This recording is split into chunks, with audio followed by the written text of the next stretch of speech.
Theoretical part है आज के दिन ज़्यादा।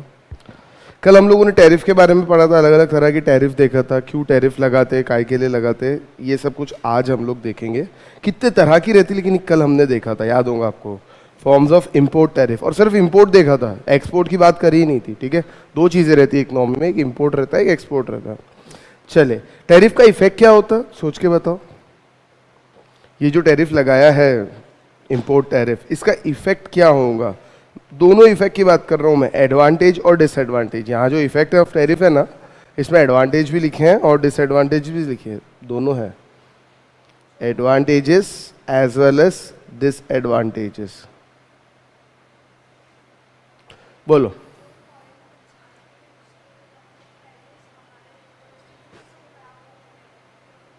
बिल्कुल सही, तो हमारा डोमेस्टिक मार्केट को तकलीफ नहीं होगी, बिल्कुल सही। और टैरिफ लगाने के और क्या फायदे, फायदे या नुकसान दोनों बता सकते हैं।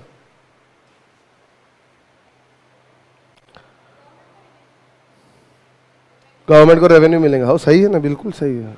फायदे और नुकसान दोनों बताना, मैं तो बोल ही रहा हूँ। गवर्नमेंट को रेवेन्यू मिलेंगे, बिल्कुल सही।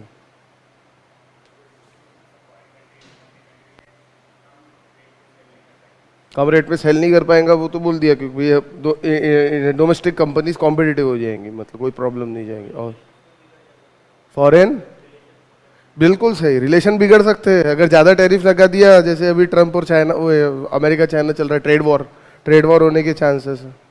और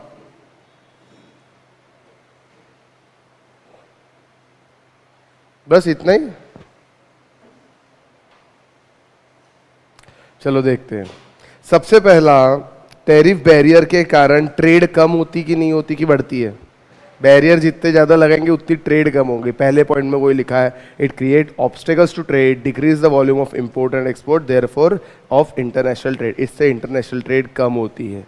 सेकेंड, आप इंपोर्टेड गुड्स को एक्सपेंसिव बना रहे, यस और नो, तो हम क्या करते हैं, डिस्करेज करते हैं डोमेस्टिक कंज्यूमर को कि भैया तू इंपोर्टेड गुड्स यूज मत कर, डोमेस्टिक गुड्स यूज कर। एक अच्छी बात भी है।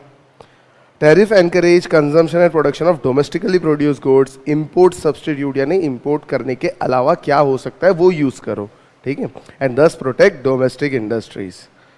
देखिए, पहला जो है डिसएडवांटेज है, सेकेंड एडवांटेज है, थर्ड भी एडवांटेज है। Fourth, producers of importing country, producers of importing country experience an increase in well-being as a result of imposition of tariff. The price increase of their product in the domestic market increases producers surplus in country. ये आपको समझाता हूँ। देखिए, दो तरह के लोग रहते हैं इकोनॉमी में, एक रहते हैं इंपोर्टर और एक रहते हैं प्रोड्यूसर। प्रोड्यूसर क्या करते हैं, डोमेस्टिकली गुड्स मैन्युफैक्चर करके डोमेस्टिक मार्केट में बेचते हैं, और इंपोर्टर क्या करते हैं, सिर्फ ट्रेडिंग करते हैं, फॉरेन से इंपोर्ट किया और बेच दिया।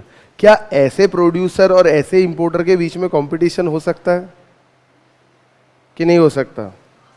बिल्कुल हो सकता है। जो आपका प्रोड्यूसर है, अगर मान लीजिए वो एक्स नाम की कमोडिटी मैन्युफैक्चर कर रहा है और इंपोर्टर उसी टाइप की एक्स नाम की कमोडिटी ही इंपोर्ट कर रहा है, तो दोनों प्रोडक्ट के बीच में कंपटीशन होगा कि नहीं होगा? अब अगर ऐसे में टैरिफ नहीं रहेंगी तो इंपोर्टर का प्रोडक्ट ज़्यादा सस्ता हो जाएगा, तो लोग क्या करेंगे, इंपोर्टेड प्रोडक्ट यूज़ करना स्टार्ट करेंगे। ऐसा ना हो इसीलिए गवर्नमेंट टैरिफ लगाती है। टैरिफ लगाने से जो यहाँ का प्रोड्यूसर है उसको अच्छा लगेगा, हाँ भैया अब मेरा प्रोडक्ट लेवल में आ गया।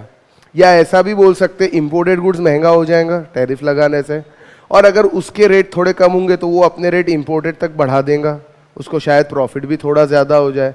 तो ऐसे केसेस में प्रोड्यूसर्स को थोड़ा सरप्लस पैसा बचता है टैरिफ लगाने से। फॉर एग्जांपल, यहाँ के गुड्स की कीमत 100 रुपये पकड़ लीजिए, और अगर वो गुड्स इंपोर्टर इंपोर्ट कर रहा था तो 90 रुपये में इंपोर्ट हो रहा था, गवर्नमेंट ने 20 रुपये ड्यूटी लगा दी, यानी फॉरेन गुड्स कितने का हो गया, 110 रुपये का बराबर, और डोमेस्टिक गुड्स अभी भी 100 का ही है, तो ऑब्वियसली आप 100 वाला ही लोगे। मैं बोलता अगर मैं इसको 110 भी कर दूं तो आप कितने, कौन सा लोगे? 110 वाला ने कौन सा, डोमेस्टिकली कि इंपोर्टेड? डोमेस्टिकली। तो इससे क्या हुआ, प्रोड्यूसर को 10 रुपये थोड़ा ज़्यादा फायदा हो गया। 10 रुपये ज़्यादा फायदा होने से उसको थोड़ा सरप्लस प्रॉफिट ज़्यादा होगा, तो डोमेस्टिक इंडस्ट्री फ्लरिश करेंगी, अच्छेगी, फूलेंगी फलेंगी, ठीक है। और इसको देखते हुए अगर ऐसा होता है तो फोर्थ पॉइंट का कंटिन्यूएशन फिफ्थ पॉइंट है, अगर प्राइस ऐसा इंक्रीज होता है तो इससे क्या होता है, फर्म्स को ऐसा दिखता है कि भैया ये बिजनेस के अंदर प्रॉफिट है, तो नए नए फर्म्स नए ये वाले इस टाइप का बिजनेस लगाएंगे और बिजनेसेस बढ़ेंगे, लोगों को एम्प्लॉयमेंट ज़्यादा मिलेगा, कंट्री का जीडीपी बढ़ेगा। बस यही इसके अंदर फिफ्थ पॉइंट में लिखा हुआ है। अब देखिए इफेक्ट्स ऑफ टैरिफ, आपको 3 या 4 पॉइंट ही ध्यान रखना, मैं बार बार बोल रहा, क्वेश्चन आइदर 2 मैक्सिमम 3, इससे ज़्यादा मार्क्स का आएगा नहीं। यहाँ पे ज़्यादा पॉइंट डाल के रखे हैं, आपको जो इच्छा है 2 या 3 पॉइंट आपको सूट होते हैं वो पॉइंट पकड़ लो। स्टार्टिंग के 3-4 पॉइंट भी पढ़ लिए तो बहुत है, मोर देन सफिशिएंट है, 3 या 4 मैक्स, उससे ज़्यादा ध्यान रखने की ज़रूरत नहीं, क्योंकि एग्जाम के एक दिन पहले इतना टाइम नहीं रहेगा कि पूरी किताब पलटाऊंगा। समझ आई बात? तो इस चीज़ का ध्यान रखना, दोनों स्टडी करना है, स्मार्ट स्टडी भी करना है और समझना भी। इसे समझने के लिए पूरा पढ़ा रहा हूँ और स्मार्ट स्टडी फिर आपको करनी पड़ेगी कि भैया कितना चूज कर लो हम इसमें से, ठीक है? इसलिए दोनों चीज़ें दी है। अगर कम ही पढ़ाऊंगा तो और पढ़ाई भी आप कम करोगे, क्योंकि जो टीचर पढ़ाता है उससे कम ही पढ़ाई होती है, इसलिए थोड़ा ज़्यादा पढ़ा रहा हूँ ताकि आप थोड़ा कम, वैसे आप खुद ही कर दोगे कम, ठीक है ना? Tariff create distortion by disregarding comparative advantage and prevent country from enjoying gain from trade arising from comparative advantage। याद करो theory of comparative advantage, theory of absolute advantage, याद है क्या? उस केस में क्या होता था, ट्रेड जिस कंट्री का कम ज़्यादा कंपैरेटिवली एडवांटेज है उस कंट्री ने प्रोड्यूस करना चाहिए और दूसरे कंट्री को एक्सपोर्ट कर देना चाहिए। लेकिन अगर टैरिफ आ जाएंगी बीच में, उस समय तो मैंने क्या बोला था, क्या इमेजिन करो कि बार्टर एक्सचेंज है, प्राइस वाला लफड़ा ही नहीं है, तो प्राइस का लफड़ा नहीं तो टैरिफ का लफड़ा नहीं। टैरिफ लगती किस पे है? प्राइस के ऊपर। तो उस वक्त प्राइस था नहीं, मतलब टैरिफ नहीं थी, लेकिन प्रैक्टिकली तो टैरिफ है ना एग्जिस्टेंस में।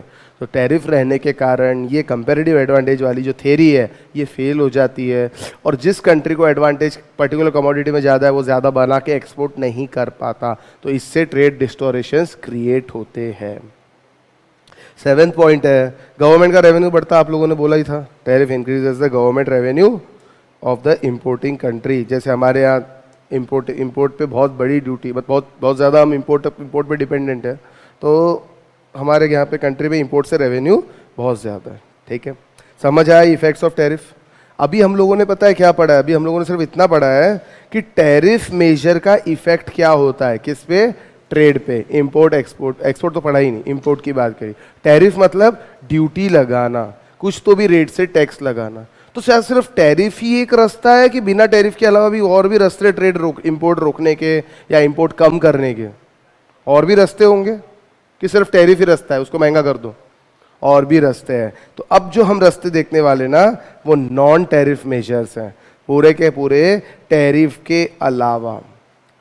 Non-tariff measures are policy measures other than ordinary custom tariff that can potentially have an economic effect on international trade in goods, changing quantities traded और price और both। ये भी पता चलेगा क्या है। अब ध्यान से सुनना, नॉन टैरिफ मेजर्स पढ़ रहे हैं हम, और नॉन टैरिफ बैरियर नाम की भी एक चीज़ होती है, NTM NTB, दोनों में फ़र्क है। नॉन टैरिफ बैरियर और नॉन टैरिफ मेजर्स में क्या फ़र्क लगता है आपको? नाम से क्या समझ में आता है? बैरियर मतलब पूरा ही रास्ता रोक देना, और मेजर मतलब थोड़ा बहुत कवर करना, जितना रिस्ट्रिक्शन लगाना है उतना ही लगाना। आई बात समझ में? जैसे मान लीजिए आप जा रहे हो, ट्रैफिक बहुत हो जाता है, तो पुलिस कई बार क्या करती है, बैरिकेड्स लगा के रास्ता रोक देती है, कोई मिनिस्टर वगैरह आने वाला रहता, तो ये क्या होता है, पूरा रास्ता रोक दिया। और मेजर्स मतलब सिग्नल पे ट्रैफिक कंट्रोल किया जाता है, पहले तुम फिर तुम, ऐसे चारों साइड से, तो इसको बोलते हैं मेजर्स, कि एक्सीडेंट ना हो। और बैरियर मतलब पूरा ही रोक देना। वैसे ही यहाँ पे बैरियर का मतलब है ऐसे नॉन टैरिफ, टैरिफ के अलावा, दोनों भी चीज़ नॉन टैरिफ है। टैरिफ यानी ड्यूटी लगा के हम ये काम नहीं कर रहे, बिना ड्यूटी लगाए हम लोग ये काम कर रहे हैं। आई बात समझ में? तो इसके अंदर हमारे सिलेबस में बैरियर्स नहीं है, हमारे सिलेबस में मेजर्स हैं। और मेजर्स 2 तरह के हैं, एक है आपका टेक्निकल और एक है नॉन टेक्निकल, ठीक है? थोड़ी देर के लिए टेक्निकल पढ़ेंगे, उसके बाद नॉन टेक्निकल पढ़ेंगे। तो जरा एक पेज आगे आना।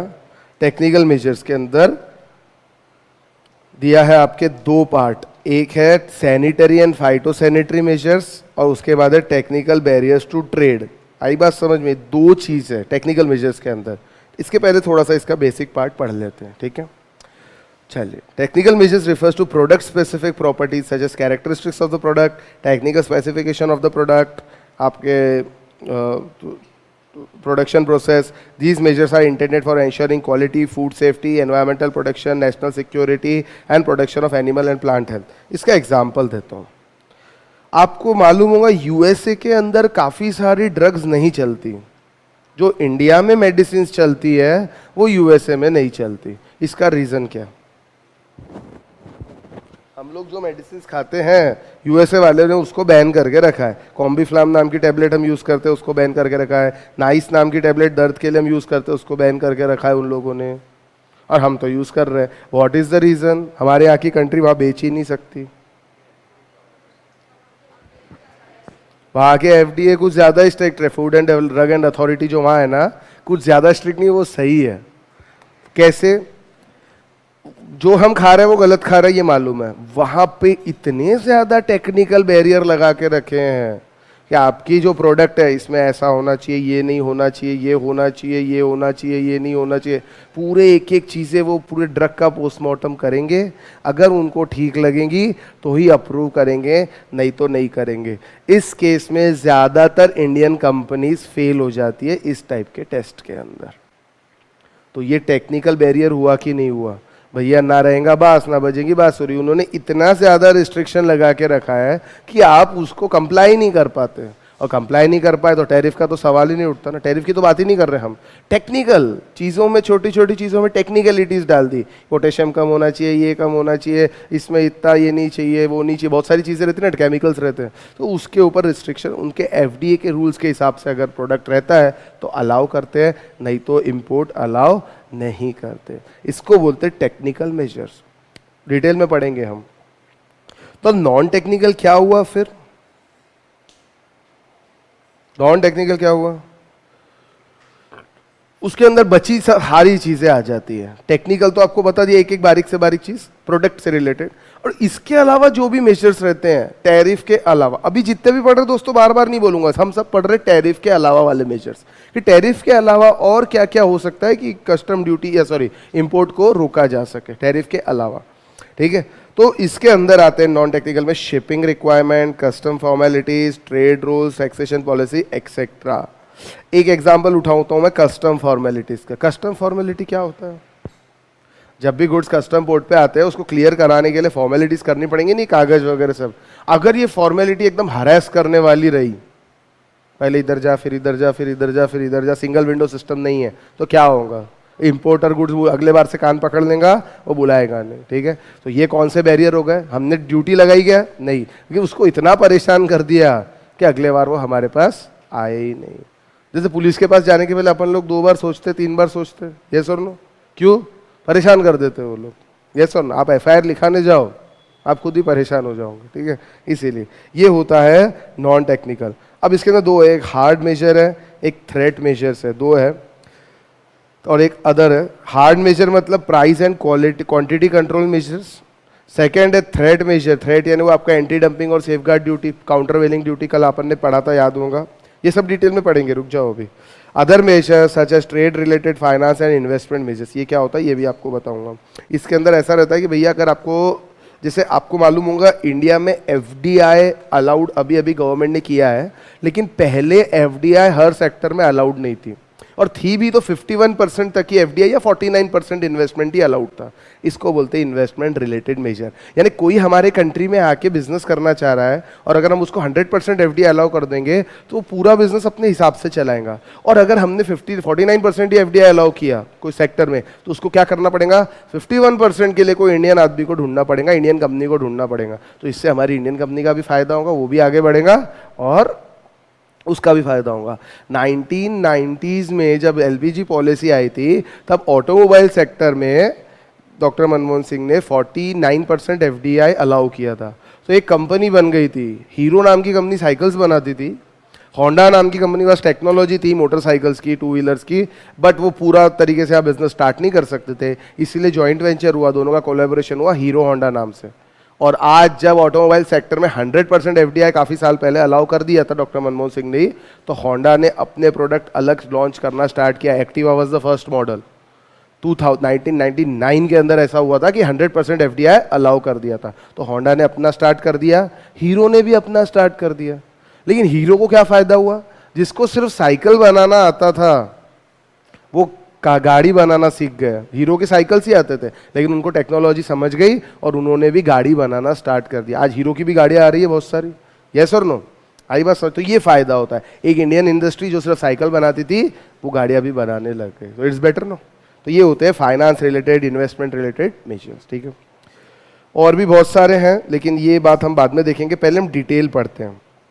टेक्निकल मेजर्स क्या होते हैं? और टेक्निकल मेजर्स में दो, sanitary and phytosanitary and technical barriers to trade. ये सैनिटरी वर्ड किससे रिलेट करता है? हाइजीन वगैरह से रिलेट करता है, थोड़ा बायोलॉजी की तरफ जाता है ये वर्ड्स। आप लोग, कुछ लोग नॉनवेज खाते होंगे।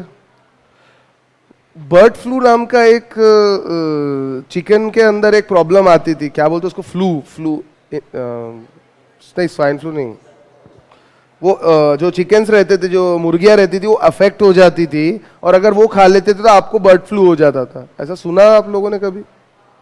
बर्ड फ्लू नाम की एक वायरस चला था जो मुर्गियों के अंदर रहता था, और जो हैंस है, मुर्गियां हैं, वो एक मुर्गी को रहता था, दूसरी मुर्गी भी उससे अफेक्ट हो जाती थी, प्लस अगर उसको खाने वाले हैं उनको भी वो इन्फेक्शन हो जाता था, ठीक है।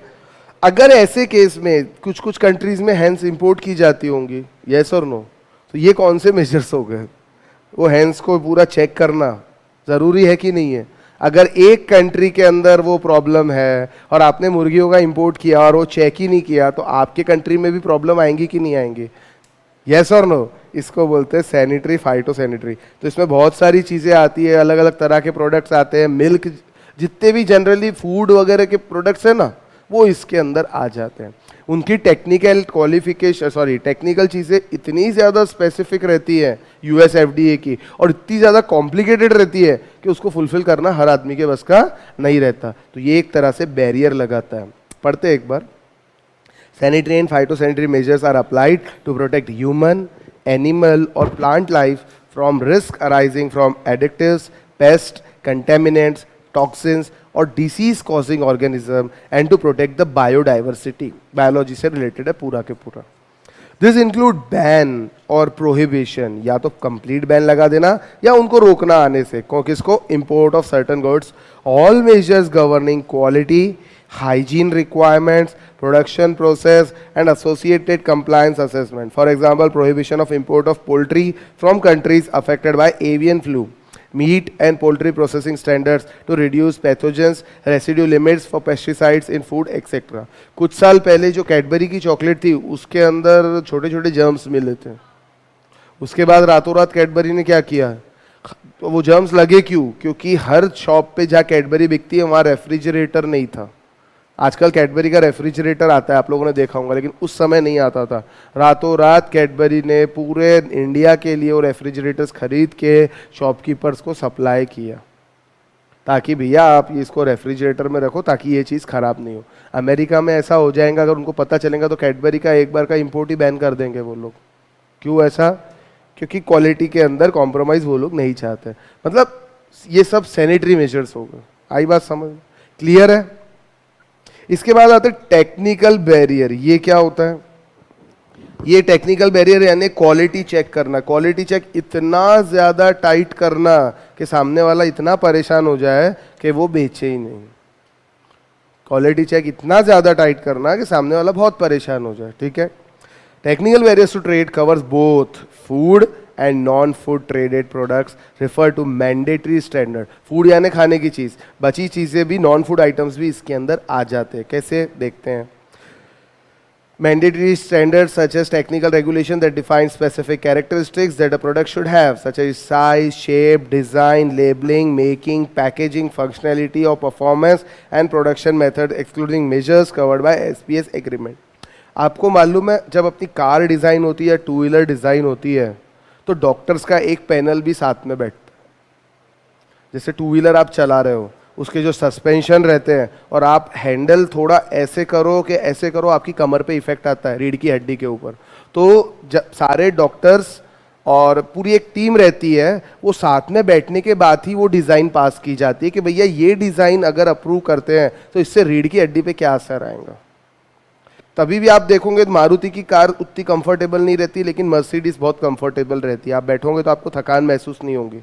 मर्सिडीज आप एक दिन भी चलाओ आपको पता नहीं चलेगा, मारुति 2 घंटे चलाओगे तो आपके कमर में दर्द स्टार्ट हो जाएगा। ये क्या फ़र्क है? ये क्वालिटी स्टैंडर्ड्स का फ़र्क है। यूएस वगैरह के अंदर बारीक से बारीक चीज़ देखी जाती है कि रीढ़ की हड्डी को इतना भी नुकसान नहीं होना चाहिए, टेक्निकल बैरियर्स अगेन। और हमारे यहाँ पे हमारे इतना कुछ इशू नहीं रहता, थोड़ा बहुत 19-20 भी रहेगा तो काम चल जाता है, क्योंकि इस टाइप के जो बैरियर्स है हमारे यहाँ पे नहीं है। इसलिए बोल कोई भी चीज़, एक चीज़ हमेशा ध्यान रखना, अगर एक पर्टिकुलर प्रोडक्ट अमेरिका में भी बिक रहा है और इंडिया में भी बिक रहा है ना, तो इंडिया की क्वालिटी बहुत घटिया रहती है और वहाँ की क्वालिटी बहुत अच्छी रहती है। चाहे कोका कोला हो, चाहे पेप्सी हो, चाहे मैगी नूडल्स ही क्यों ना हो। नहीं, सच्ची बोल रहा हूँ, वहाँ की क्वालिटी में और यहाँ की क्वालिटी में फ़र्क रहता है। नेस्ले के कई सारे प्रोडक्ट्स आते हैं। नेस्ले का लैक्टोजन सुना होगा आपने, मिल्क पाउडर, यस और नो, सुना है? वहाँ की क्वालिटी और यहाँ की क्वालिटी में दिन और रात का फ़र्क है। कभी वहाँ जाओ ना, यूएस यूके, एक डब्बा लेके आना और कंपेयर करना। क्यों ऐसा? वहाँ रिस्ट्रिक्शंस बहुत ज़्यादा है। हाँ, वहाँ लोग उतने पैसे भी दे रहे हैं उस चीज़ के, यहाँ कोई इतना पेमेंट करने को तैयार नहीं है, इसीलिए क्वालिटी कॉम्प्रोमाइज़ की जाती है। चलिए जाने दो। इसमें मतलब कर क्या रहे हैं?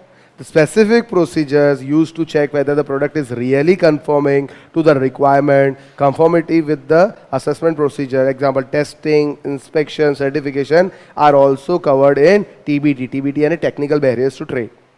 This involves compulsory quality, quantity, price controls of goods before shipping from exporting country, such as SPS TBT measures are standards based measures that country use to protect their consumer and preserve natural resources, but these can also be used effectively as obstacles to import or to discriminate against import and protect domestic products. ये measures लगा के ना सिर्फ आप अपने country के लोगों को बचा रहे हो गलत चीज यूज करने से, प्लस साथ में उनको इंपोर्टर्स जो इंपोर्ट करते हैं उनको इतना आप परेशान कर रहे हो कि अगले बार वो इंपोर्टेड गुड्स ना इंपोर्ट करके डोमेस्टिकली प्रोड्यूस गुड्स ज़्यादा अच्छे से मार्केट में चले, यानी डोमेस्टिकली गुड्स वो मैन्युफैक्चर करें और जो सिटीजन्स हैं वो डोमेस्टिकली प्रोड्यूस गुड्स को ही कंज्यूम करें। यानी ये एक रास्ता हो सकता है इंपोर्ट कम करने के लिए। हो सकता है क्या? होता है। ठीक है। एसपीएस एग्रीमेंट यानी आपका सैनिटरी एंड फाइटोसैनिटरी मेजर्स है, उसका एक एग्रीमेंट रहता है। एग्रीमेंट मतलब इसके अंदर पूरा जैसे हाइजीनिक और इसके बारे में है। अब जैसे समझ लीजिए मीट इंपोर्ट हो रहा है, तो मीट इंपोर्ट होना चाहिए तो रेफ्रिजरेटर के अंदर आना चाहिए कि ऐसा पैकेट में पैक आए तो भी चलेंगे? रेफ्रिजरेशन प्रोसेस पूरा के पूरा, जिस शिप में मीट आ रहा है, समझ लीजिए यूएसए इंडिया से मीट इंपोर्ट कर रहा है। आपको मालूम है India is the beef exporter, biggest beef exporter in the world. India से बीफ एक्सपोर्ट किया जाता है। ठीक है। अब वो जो एक्सपोर्ट हो रहा है तो वो ऐसे ही काटा और भेज देंगे क्या? क्या करना पड़ेगा? पैकिंग करना पड़ेगा, उसको रेफ्रिजरेट करना पड़ेगा, सब कुछ करके भेजना पड़ेगा। तो ये एग्रीमेंट रहती है किसके बीच में? आप एक्सपोर्टर हो, मान लीजिए यूएसए इंपोर्टर है, दोनों के बीच में एग्रीमेंट रहेंगे। इसको एसपीएस एग्रीमेंट बोलेंगे कि आप ये मेजर्स पूरे चेक करके भेजोगे। From which country? From exporting country. वो सारी चेकिंग फिर वहाँ पे भी होंगी। आपने यहाँ बराबर उस एग्रीमेंट के हिसाब से क्वालिटी चेक करके भेजा, उसके बाद वहाँ पे उस चीज़ की फिर से क्वालिटी चेक की जाएंगे। आई बात समझ में? तब जाके वो, अब ये होता कैसे क्वालिटी चेक? एग्रीमेंट के हिसाब से, दोनों के बीच में एक एग्रीमेंट रहता।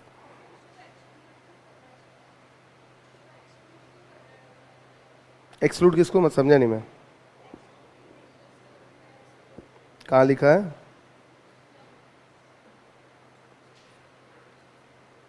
कहाँ लिखा है बताओ? पॉइंट नंबर बताओ, ABCD। ये ना,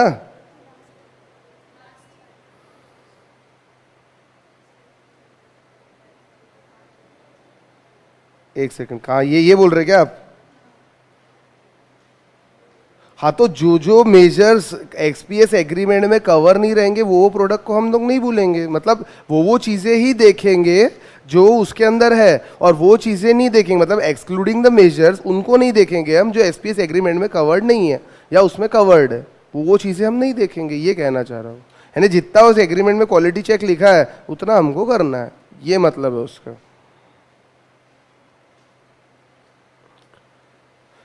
The specific procedure used to check whether a product is really conforming to these requirements, the conformity assessment procedures, example testing, inspection and certification are also covered by TBT. TBT यानी technical barriers to trade. कुछ specific procedure रहते हैं तो check करना है कि भैया जो product है वो confirm कर रहा कि नहीं कर रहा. तो इसके लिए क्या होता है, जैसे भैया कोई भी प्रोडक्ट आया XYZ, उसको अगर क्वालिटी चेक करना है तो उसका सैंपल टेस्टिंग करना पड़ेगा कि नहीं करना पड़ेगा. उसमें से एक पीस निकाल लो, उसका सैंपल ले लो और वो सैंपल को टेस्ट कर लो, सिंपल. तो ऐसा ही करते हैं, इसको बोलते हैं testing, inspection and certification. Test कर लो, इंस्पेक्ट कर लो, उसके बाद सर्टिफिकेट प्रोवाइड करो कि भैया बराबर है कि नहीं है तो अंदर आने दो, नहीं है तो वापस भेज दो. अच्छा, these also involves compulsory quality and quantity and price control of goods before shipment from the exporting country. जहाँ से एक्सपोर्ट होता है वहीं पे चेकिंग करवा लेते हैं ये लोग, ताकि भैया यहाँ तक आएगा फिर वापस भेजेंगे, उससे अच्छा जहाँ से एक्सपोर्ट हो रहा है वहीं चेकिंग कर लो कि भैया ये जो स्टैंडर्ड्स बोला है ये स्टैंडर्ड्स पे फुलफिल हो रहा है कि नहीं हो रहा है. Just as SPS, TBT measures are standard-based measures that country use to protect their consumer and preserve natural resources, but these can also be used effective obstacles to import or discriminate against imports and protect domestic products. आई बात समझ, यानी मतलब क्या कर रहे हैं, अपने industry को, अपने लोगों को प्रोटेक्ट तो कर ही रहे हैं, प्लस साथ में इंपोर्ट भी कम करने में मदद कर रहा है ये, क्योंकि परेशानी तो हो रही है ना, जो इंपोर्ट कर रहा है उसको हो सकता है रिजेक्ट हो जाए, क्वालिटी थोड़ी सी भी कॉम्प्रोमाइज हुई तो. इस some examples are food loss, quality standards, industrial standards, organic certification, eco labelling, marketing, labelling requirement etcetera. आपको मालूम है लेबल रिक्वायरमेंट भी बहुत भारी रिक्वायरमेंट रहता है. लेबल रिक्वायरमेंट मतलब जो कोई भी प्रोडक्ट रहता है उसको ऐसा लेबल नहीं लगता है, वो लेबल पे लिखा रहता है इसमें कितना न्यूट्रिशन वैल्यू है, इसमें क्या इंग्रेडिएंट्स है, कितना परसेंट. अगर उसमें गलती हुई तो, यहाँ पे कोई बड़ी बात नहीं है इंडिया में, लेकिन वहाँ बहुत बड़ी बात है. पैकेज पे लिखा रहता है मान लीजिए 1 kg, और अगर गलती से 950 ग्राम या 960-70 ग्राम निकला तो वहाँ पे सीधा सूट फाइल कर दिए जाते हैं. और हमारे यहाँ चलता क्या, दौड़ता अपने आप, कौन वेट कर रहा है उसका. ठीक है, वहाँ पे ये सारी टेक्निकल छोटी छोटी चीज़ें देखी जाती, इसलिए वहाँ पे लिखते हैं अगर 995 ग्राम्स रहना तो बराबर 995 लिखता है वो. कई प्रोडक्ट्स पे आपने देखा होगा 1 kg नहीं लिखा रहता, 995, 990, या आगे लिखा रहता +-5% वेरिएशन हो सकता है, ऐसा लिखा रहता है कई प्रोडक्ट्स के ऊपर, +-5% variation due to size, colour etcetera. तो ये सब लिखना पड़ता है. These are knowledge labelling measures. ठीक है, चलो ये तो टेक्निकल पढ़ लिया अपन ने. टेक्निकल यानी पूरे प्रोडक्ट का पोस्टमार्टम कर रहे हैं, क्वालिटी चेक कर रहे हैं, hygiene etcetera etcetera. Non technical भी हो सकते हैं. हाँ, नॉन टेक्निकल मतलब इनका प्रोडक्ट की क्वालिटी, क्वांटिटी, लेबलिंग, रीलेबलिंग, उससे कोई लेना देना नहीं है, उसके अलावा वाली चीज़ें हम लोग इसमें देखेंगे. आई बात समझ में.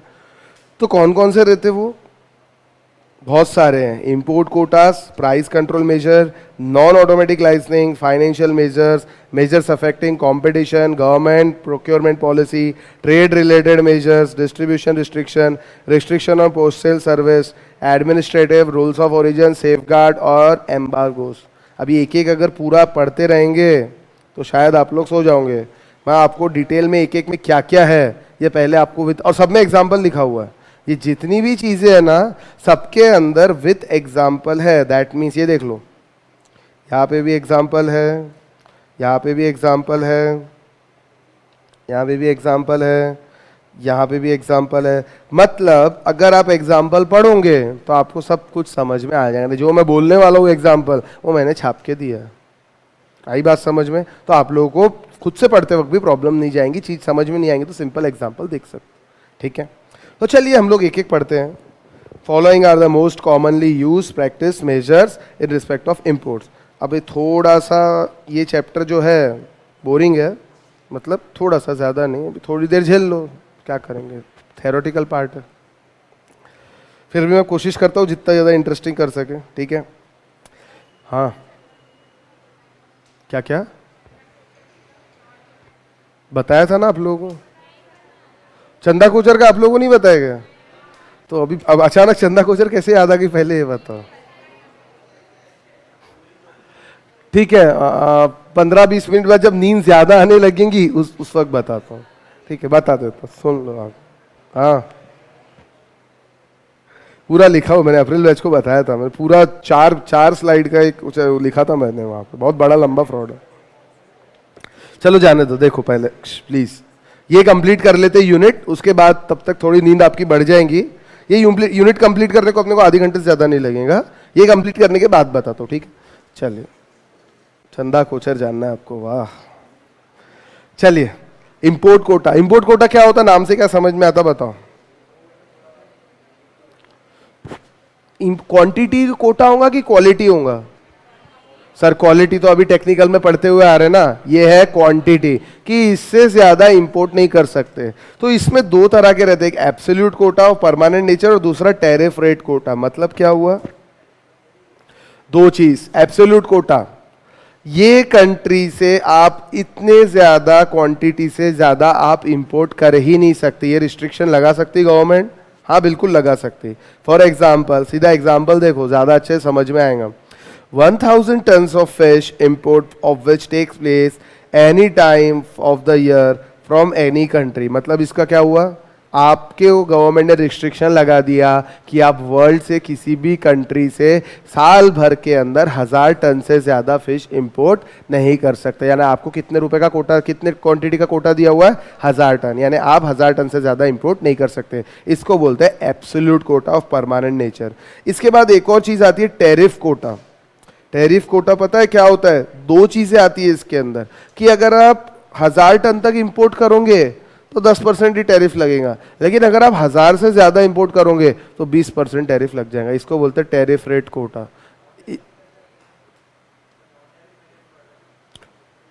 हाँ, लेकिन इसके अंदर मतलब नॉन टैरिफ पड़ रहा है, लेकिन टैरिफ वेरिएशन के कारण, देखिए नॉन टैरिफ, हाँ बोल सकते हैं आप नॉन टैरिफ के अंदर,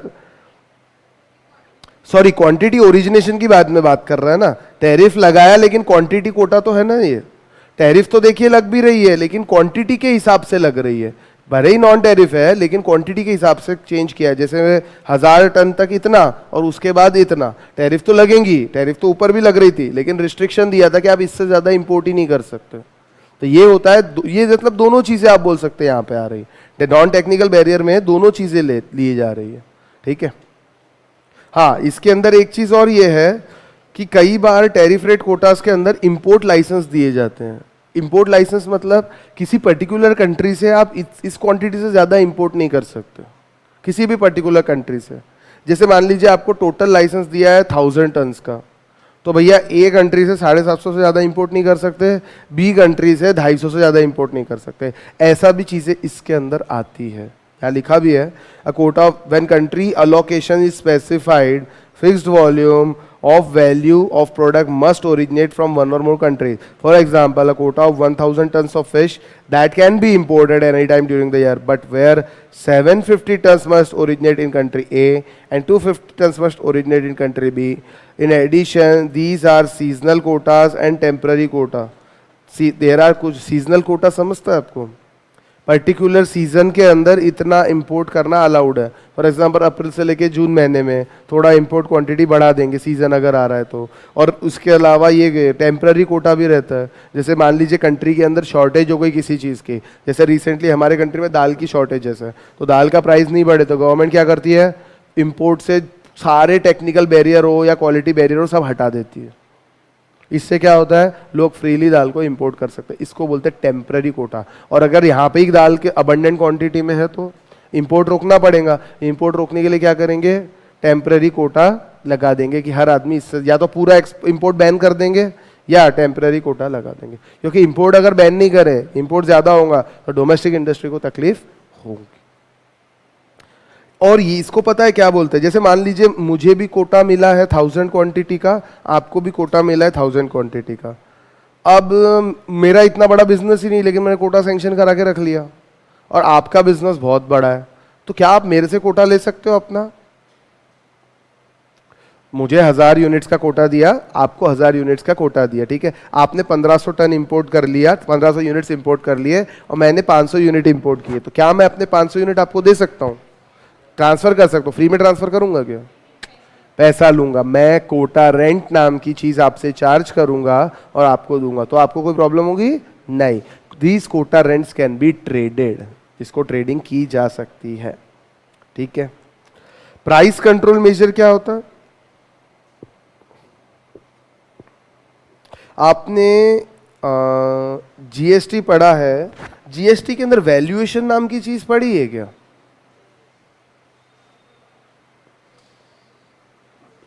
चलिए, नहीं पढ़ा होगा तो एक चीज बताता हूं। हाँ, याद करो, आपका capital gain section 56 subsection 2 clause 7, income from other sources, उसके अंदर अगर प्रॉपर्टी की value registered stamp duty value से आप कम दिखाते हो तो आपको इनकम फ्रॉम अदर सोर्सेस के अंदर बचा अमाउंट टैक्सेबल पैसा देना पड़ता है। याद है क्या? पढ़ा होगा ये तो याद है, अभी भूल गए, कोई बात। इस केस में what is the value decided by government? The stamp duty value of the stamp authority, ठीक है। लेकिन मान लीजिए 1 करोड़ रुपए स्टैम्प ड्यूटी वैल्यू है और आपने वो सौदा सही में 70 लाख में ही किया है, तो आपको वैल्यू कितनी पकड़ना पड़ेगा कैपिटल गेन निकालने के लिए भी? स्टैम्प ड्यूटी वैल्यू पकड़ लो, नहीं पकड़ोगे तो क्या होगा? अदर सोर्सेस में टैक्सेबल हो जाएंगी, हाँ की ना? ठीक है। इसका मतलब क्या हुआ? The value is fixed by the stamp authority, stamp duty authority या गवर्नमेंट इटसेल्फ, बराबर है। वैसे ही कई बार क्या होता है, ड्यूटी बचाने के लिए या डोमेस्टिक इंडस्ट्री को बर्बाद करने के लिए लोग क्या करते हैं, सस्ते के अंदर गुड्स के बिलिंग दिखाते हैं। मान लीजिए चाइना से मैं कुछ इंपोर्ट कर रहा हूं और मैं चाइना वाले को बोलता हूं उस गुड्स की कॉस्ट पर यूनिट 100 रुपए है, मैं उसको बोलता हूं भैया एक काम कर, तू बिल 50 का ही बना। तो भैया बचे 50 आप मुझे कैसे पेमेंट करोगे? तो जब मैं चाइना जाता हूं ना तो उसको कैश दे देता हूं। Is it possible? हाँ, क्यों नहीं पॉसिबल है, वहां जाके कैश दे सकते हैं ना, क्या प्रॉब्लम है? ठीक है। तो मैंने क्या किया, 50 रुपए के हिसाब से बिलिंग करवा ली। अब मुझे ड्यूटी कितने रुपए पे लगेंगी? एड वैलोरम ड्यूटी है, 50 रुपए पे लगेंगी, तो मेरा प्रोडक्ट भी यहां सस्ता हो गया। क्यों? क्योंकि मैंने ड्यूटी बचा ली।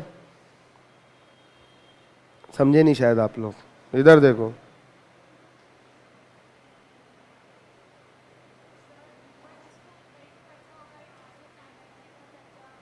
बेटा ये जो है ना अरबों रुपए का बिजनेस होता है, इसमें फ्लाइट से आने जाने के 20-25 हजार ही लगेंगे। जस्ट इमेजिन, 20-25 हजार के लिए अगर करोड़ों बच सकते तो। मान लीजिए इंडिया में प्रोडक्ट ए के ऊपर जो ड्यूटी गवर्नमेंट ने 50% लगा के रखी है, 50% ड्यूटी है, और ये मुझे मान लीजिए 100 करोड़ का इंपोर्ट करना है। ये 100-200 करोड़ की बातें होती है, चिल्लर 1-2 करोड़ की बात नहीं होती, ठीक है। 100 करोड़ का इंपोर्ट करना है, अगर मैं पूरा 100 करोड़ दिखा और 50% ड्यूटी, कितनी हो जाएंगी? अब क्या 20-25 हजार को रोएंगे? 50 करोड़ रुपए ड्यूटी होती है। तो मैं एक काम करता हूं, मैं उसको बोलता एक काम कर भैया, 50 करोड़ की बिलिंग कर, 50 करोड़ रुपए मैं तुझे कैश दे दूंगा, कहीं ना कहीं से हवाला के थ्रू मैं भिजवा देता हूँ। सब पॉसिबल है, ये सब चीजें होती है। अब होगा क्या, गवर्नमेंट 50 करोड़ पे 50% लगाएंगी, कितना हो गया? 25। कितने रुपए की मैंने ड्यूटी बचा ली? 25 करोड़ की ड्यूटी बचा ली। बेटा पहले 50 दिया देना पड़ सकता था, अब 100 करोड़ पे ड्यूटी कितनी होती? 50 करोड़ ना, 50%। और अभी कितना देना पड़ रहा? सिर्फ 25 करोड़। टोटल सेविंग कितनी हो गई मेरी? 25 करोड़। यानी मैं ये प्रोडक्ट सस्ते में बेचूंगा कि नहीं बेचूंगा इंडिया में? तो इंडिया में सस्ते में बिकेगा तो इंडियन इंडस्ट्रीज की बैंड बच गई और गवर्नमेंट का भी नुकसान हो गया। इसके लिए गवर्नमेंट लगाती है प्राइस कंट्रोल मेजर, कि गवर्नमेंट को ऐसा दिखता है 100 करोड़ की चीज तुमने 50 करोड़ में कैसे ला ली, इतना बेवकूफ मत समझो हमारे को। तो गवर्नमेंट क्या करेंगी, मिनिमम प्राइस डिसाइड करेंगी किसी किसी प्रोडक्ट का जिसमें ऐसी चोरी होती होंगी, गवर्नमेंट को मालूम है। तो what government will do, government बोलेंगी इस पर्टिकुलर प्रोडक्ट का हम प्राइस कितना पकड़ेंगे, 100 करोड़ ही पकड़ेंगे। तुमने भले ही 50 में लाया हो, 80 में लाया हो, 90 में लाया हो, 100 में लाया, हमको लेना देना नहीं, हम कितना पकड़ेंगे, 100। और गलती से तुमने 110 में लाया होगा तो 110 ही पकड़ेंगे ना, सीधी बात है ना। भैया तुम ही बोल रहे कि भैया मैंने 110 में लाया तो ज्यादा ही लगाएंगे ना, क्या प्रॉब्लम है? ठीक है, लेकिन ऐसा कोई करेगा क्या, मुझे ये बताओ। नहीं, ऐसा कोई नहीं करेगा, इतना बेवकूफ कोई नहीं है। इसको बोलते हैं price control measure. Duty rate में चेंज नहीं कर रहे, प्राइस में ही चेंज कर रहे जिसके ऊपर ड्यूटी लगने वाली है। आई बात समझ? जैसे कैपिटल गेन निकल का है तो हम लोग कौन सी वैल्यू पकड़ते हैं, sale consideration, stamp duty value, ठीक है। नहीं पकड़ोगे तो उतना आपसे कैपिटल गेन ले लेंगी गवर्नमेंट, ठीक है। अरे ध्यान दो ना, इधर ध्यान दो ना, स्टूडेंट्स है पुराने बेचारे। चलो समझ आया, समझ आएगे? हाँ, अरे यार इंडिया में कैसे होता है मालूम है हवाला का काम? एक मूवी आई थी शिवाजी द बॉस, देखिए आपने? उसके अंदर वो क्या करता था, इंडिया से ब्लैक मनी कलेक्ट करके उसको यूएस डॉलर के अंदर कन्वर्ट कर देता था और उसको वहां पे यूएस डॉलर मिल जाते। इंडिया में वो किसी को पैसे देता था और उसको यूएस डॉलर वहां पे मिल जाते थे, और उसके लिए वो कोड था 1000 रुपए का करेंसी नोट। ये ऐसे होता है हवाला। हवाला का मतलब जैसे मेरे पास 10 लाख रुपए है और मुझे वो 10 लाख रुपए किसी और को देने हैं, मान लीजिए वो दिल्ली में रहता है, तो यहाँ पे जो हवाला ट्रेडर रहेगा मैं उसको 10 लाख रुपए दे दूंगा, प्लस पर लाख रुपीज 300-400 रुपए कुछ कमीशन देना पड़ता है, वो उसको दे दूंगा। और मेरे पास जो 10 का नोट है, या उसके पास दिल्ली वाला रिसीवर है, उसके पास जो 10 रुपए 20 रुपए 100 रुपए का नोट है, उसका नंबर बताऊंगा, क्योंकि एक नंबर के दो नोट तो नहीं हो सकते ना, तो वो नंबर उसको बताया जाएगा और जिस आदमी के पास वो नोट रहेगा वो हवाला वाला उसको वहां पेमेंट दे देगा। अब इनका आपस में सेटलमेंट कैसे होता है ये समझ लो। ये पूरे इंडिया का नेटवर्क है। नागपुर वाला समझ लीजिए 5 एरिया का काम करता है, इंदौर, दिल्ली, जयपुर और भी 3 एरिया पकड़ लो। तो वहां के जो हवाला वाले रहेंगे उनसे उसका लेना देना रहेगा। तो जब यहां से पैसे जाते होंगे तो वहां से पैसे आते भी तो होंगे ना। मतलब दिल्ली वाले को किसी को पेमेंट नागपुर में करना है तो उसके बिहाफ में नागपुर वाला पेमेंट कर देगा, और नागपुर वाले को किसी को दिल्ली में पेमेंट करना है तो उसके बिहाफ में दिल्ली वाला कर देगा। फिर ये लोग आपस में सेटलमेंट कर लेते हैं कि देख मैंने तेरे बिहाफ में 10 लाख दिए, तूने मेरे बिहाफ में 12 लाख दिए, चल 2 लाख रुपए तेरे को भिजवा दूंगा। ऐसा इनका महीने के महीने 15 दिन में हिसाब चलता रहता ऐसा। फिर एक आध दिन, कई बार आपने सुना होगा रेलवे में बोरे में नोट मिले, तो ये हवाला वाले नोट जब सेटल हिसाब बहुत बढ़ जाता है तो पहुंचा देते फिर कैश। सुना होगा ना रेलवे में बोरे में नोट मिले, बस में नोट मिले, ये सर नो। अब नोट पकड़े एक ही बार जाते हैं, जाते रोज है, जाते आते रोज है रेलवे से नोट, रेलवे से फ्लाइट से रोज आते जाते हैं। और 2000 का नोट आने के बाद तो और ले जाना आसान हो गया। 10 लाख रुपए ले जाना है मतलब आपको 3-4 लाख रुपए 5 लाख रुपए ले जाना, आप जेब में ले जा सकते हैं। 2 बंडल बना लो 2000 के, जेब में डाल दो। Yes sir no. चलो जाने दो। समझ आया प्राइस कंट्रोल मेजर्स? अरे हाँ कि ना। इसके बाद है non automatic licensing and prohibition. इसका मतलब क्या होता है? नॉन ऑटोमेटिक लाइसेंसिंग मतलब कोई भी आके हमारे यहाँ पे बिजनेस नहीं कर सकता। ऑटोमेटिक लाइसेंस नहीं दे रहे हम, यानी नॉन ऑटोमेटिक का मतलब क्या हुआ? अगर किसी को बिजनेस करना है तो उसको लाइसेंस लेना पड़ेगा। It is not the automatic procedure.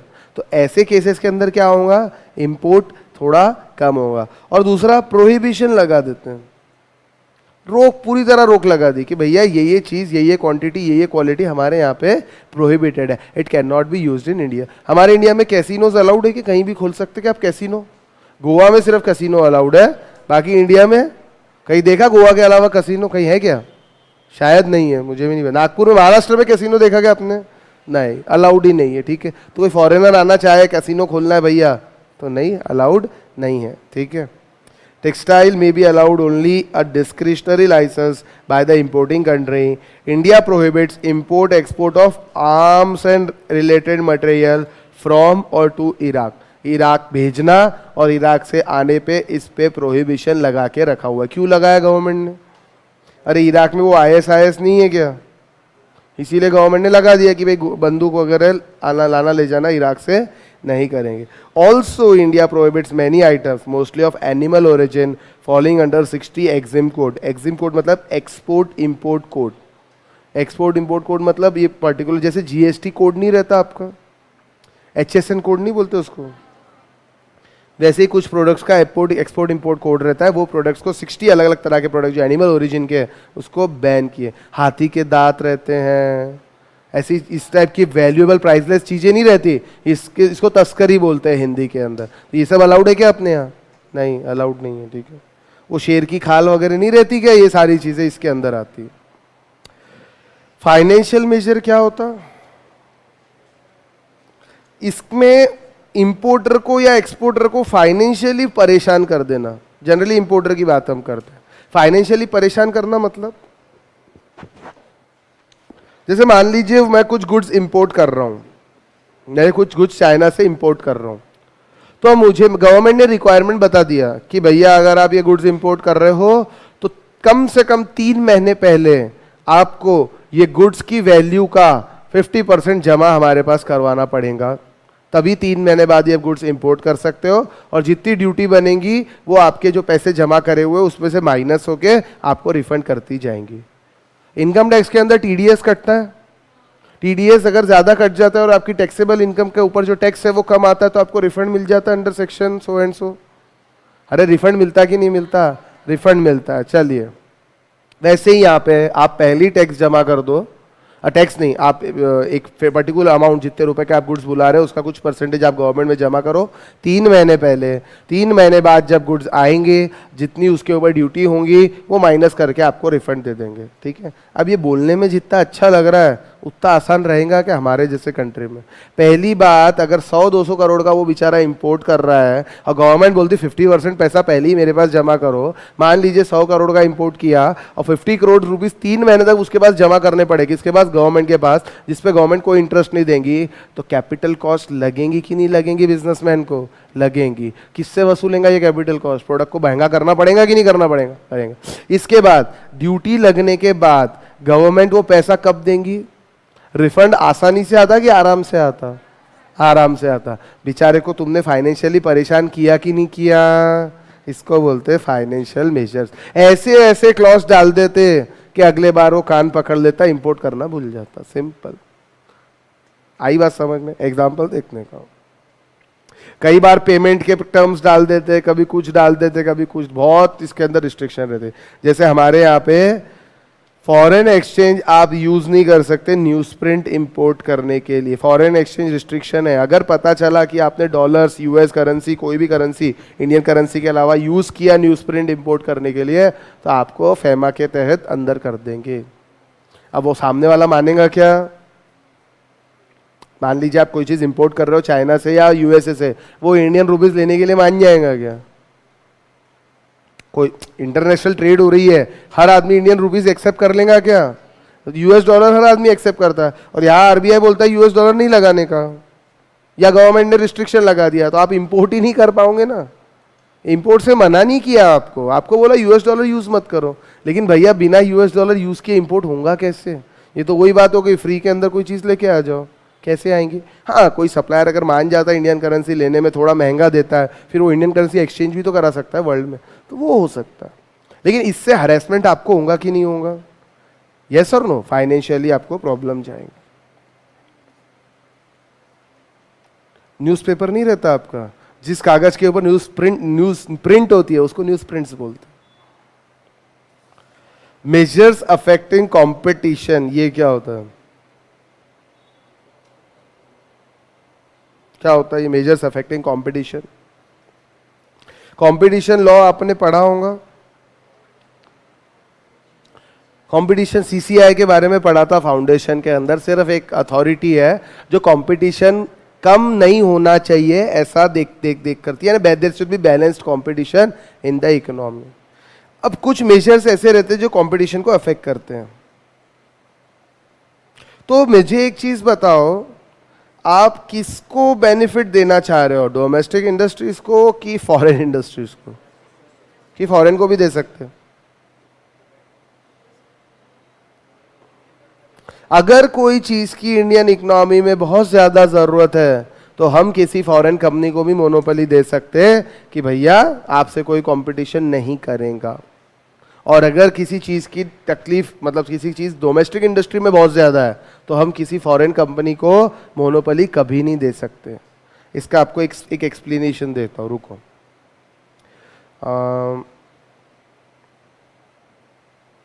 देखिए, समझ लीजिए एक कंपनी है जिसका नाम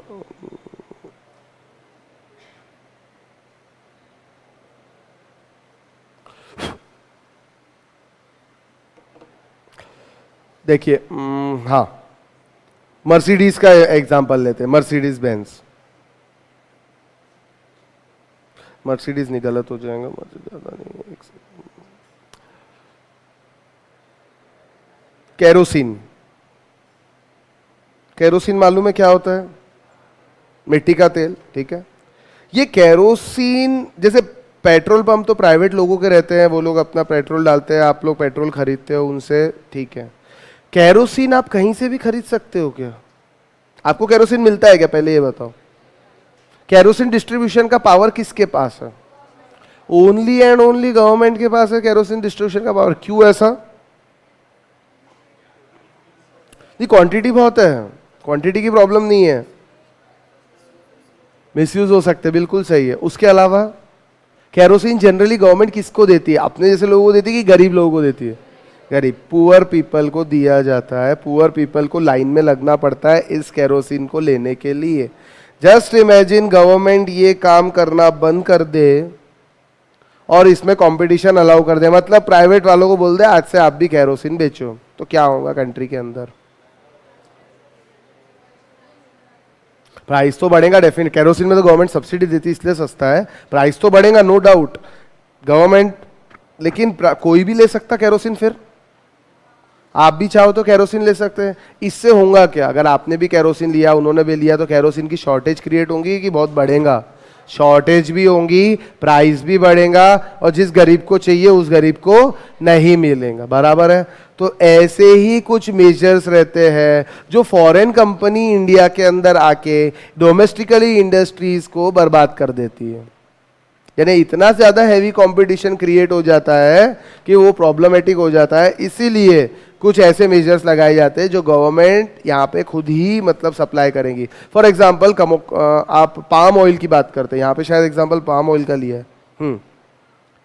पाम ऑयल डिस्ट्रीब्यूशन का पावर स्टेट गवर्नमेंट के हाथ में है। देखिए, for example a statutory marketing board may be granted exclusive rights to import wheat, यानी मेरे अलावा और कोई wheat import नहीं कर सकता।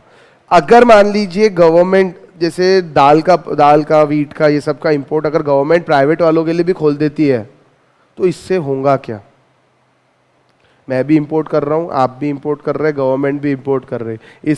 इसके अंदर ऐसे केसेस में अचानक से इंपोर्ट बहुत ज़्यादा बढ़ जाता है, और इंपोर्ट अगर ज़्यादा बढ़ गया और क्वांटिटी इंडिया में ज़्यादा हो गई, आपको मालूम होगा जब भी सप्लाई बढ़ जाती है तो प्राइस थोड़े कम होना स्टार्ट हो जाते हैं। भैया डिमांड कम है, सप्लाई बहुत ज़्यादा है, तो प्राइस तो नीचे आएंगे ना, और प्राइस नीचे आएंगे तो हमारे फार्मर्स को प्रॉब्लम होगी। आपने सुना होगा एमएसपी के बारे में, मिनिमम सपोर्ट प्राइस, कई सारी एग्रीकल्चरल कमोडिटी पे गवर्नमेंट देती है। मार्केट में प्राइस बहुत कम हो जाता है, इसलिए फार्मर्स को एमएसपी देना पड़ता है ना, गवर्नमेंट को महंगे में खरीदना पड़ता है। तो अगर ऐसे केसेस में कंपटीशन होने लगेगा तो इंपोर्ट बढ़ नहीं जाएगा, और अगर इंपोर्ट बहुत ज़्यादा बढ़ गया तो हमारे कंट्री के अंदर ये क्वांटिटी जो ये पर्टिकुलर प्रोडक्ट की क्वांटिटी बहुत ज़्यादा हो जाएंगी, और अगर क्वांटिटी बहुत ज़्यादा हो जाती है तो फार्मर्स को प्रॉब्लम हो जाएगी और गवर्नमेंट को ये एमएसपी लेना पड़ेगा। यानी प्राइस मार्केट में 3,000 रुपये, गवर्नमेंट को 4-5 हज़ार रुपये खरीदना पड़ेगा, तो गवर्नमेंट का लॉस हो जाएगा। इसीलिए गवर्नमेंट क्या करती है, ना रहेगा बांस ना बजेंगी बांसुरी, एक काम करो हम ही इंपोर्ट करेंगे, दूसरा और कोई इंपोर्ट नहीं कर सकता। Measures affecting competition, monopoly create कर दी गवर्नमेंट ने खुद की, कंपटीशन अफेक्ट हो रहा कि नहीं हो रहा? यस। क्यों किया? ये जरूरी था। और channelising agency like state trading corporation may be given monopoly right to distribute palm oil. जैसे केरोसिन का डिस्ट्रीब्यूशन का राइट सिर्फ और सिर्फ गवर्नमेंट के पास है, पब्लिक को दे दिए, हर आदमी को दे दिए, तो क्या होगा? सोच के देखो। When a state agency or monopoly agency sells or on the domestic market price above those on the world market will affect the effect will be similar to import tariff। अब एक चीज और समझना, इसके अंदर क्वांटिटी और price दोनों का कंट्रोल होता है। आपने ये तो मेजर्स अफेक्टिंग कंपटीशन के तहत किसी पर्टिकुलर गवर्नमेंट एजेंसी को ही अलाउ किया कि भैया आप ही इंपोर्ट कर सकते हैं, प्लस इसके अंदर क्या होगा, जैसे मान लीजिए जितने वीट की जरूरत है उतना ही वो स्टेट एजेंसी इंपोर्ट करेंगी, उससे ज्यादा वो करेंगे नहीं। प्राइवेट वाला रहता तो कितना भी इंपोर्ट करता, और प्राइस भी कितने प्राइस में बेचना, वो एकदम सस्ते में नहीं बेचेंगे, डोमेस्टिक मार्केट में जो प्राइस चल रहा वही प्राइस के अंदर बेचेंगे, ताकि इंपोर्ट टैरिफ भी एडजस्ट हो जाए। आई बात समझ में? टेक्निक मतलब जो भी है ये वो है, क्या कहते हैं आपके थ्योरेटिकल पार्ट है पूरा के पूरा। इसके अंदर एक चीज और है, गवर्नमेंट प्रोक्योरमेंट पॉलिसी, ये भी बहुत सिंपल है। मान लीजिए मुझे यहाँ पे ब्रिज बनाना है, एक यहाँ पे अभी मेट्रो का एग्जांपल लेते हैं, मेट्रो बनाना है। क्या मेट्रो के लिए जो टेंडर्स इनवाइट होते हैं, गवर्नमेंट टेंडर बुलाती है ना, जिसको बनाना है टेंडर बोलो, तो टेंडर की कुछ रिक्वायरमेंट रहती होंगी गवर्नमेंट की? क्या रिक्वायरमेंट रहती होंगी? कितने साल का, कम से कम 10 साल का एक्सपीरियंस होना चाहिए, एटलीस्ट 2 मेट्रो तो भी इसने सक्सेसफुली बनाया हो, इस ब्लैकलिस्ट नहीं होना चाहिए कॉन्ट्रैक्टर, और बहुत सारी उसके टेक्निकल रिक्वायरमेंट रहते हैं। कई बार वो टेक्निकल रिक्वायरमेंट को फॉरेन कंपनी भी कॉम्पीट करती है और इंडियन कंपनीज भी कॉम्पीट करती है।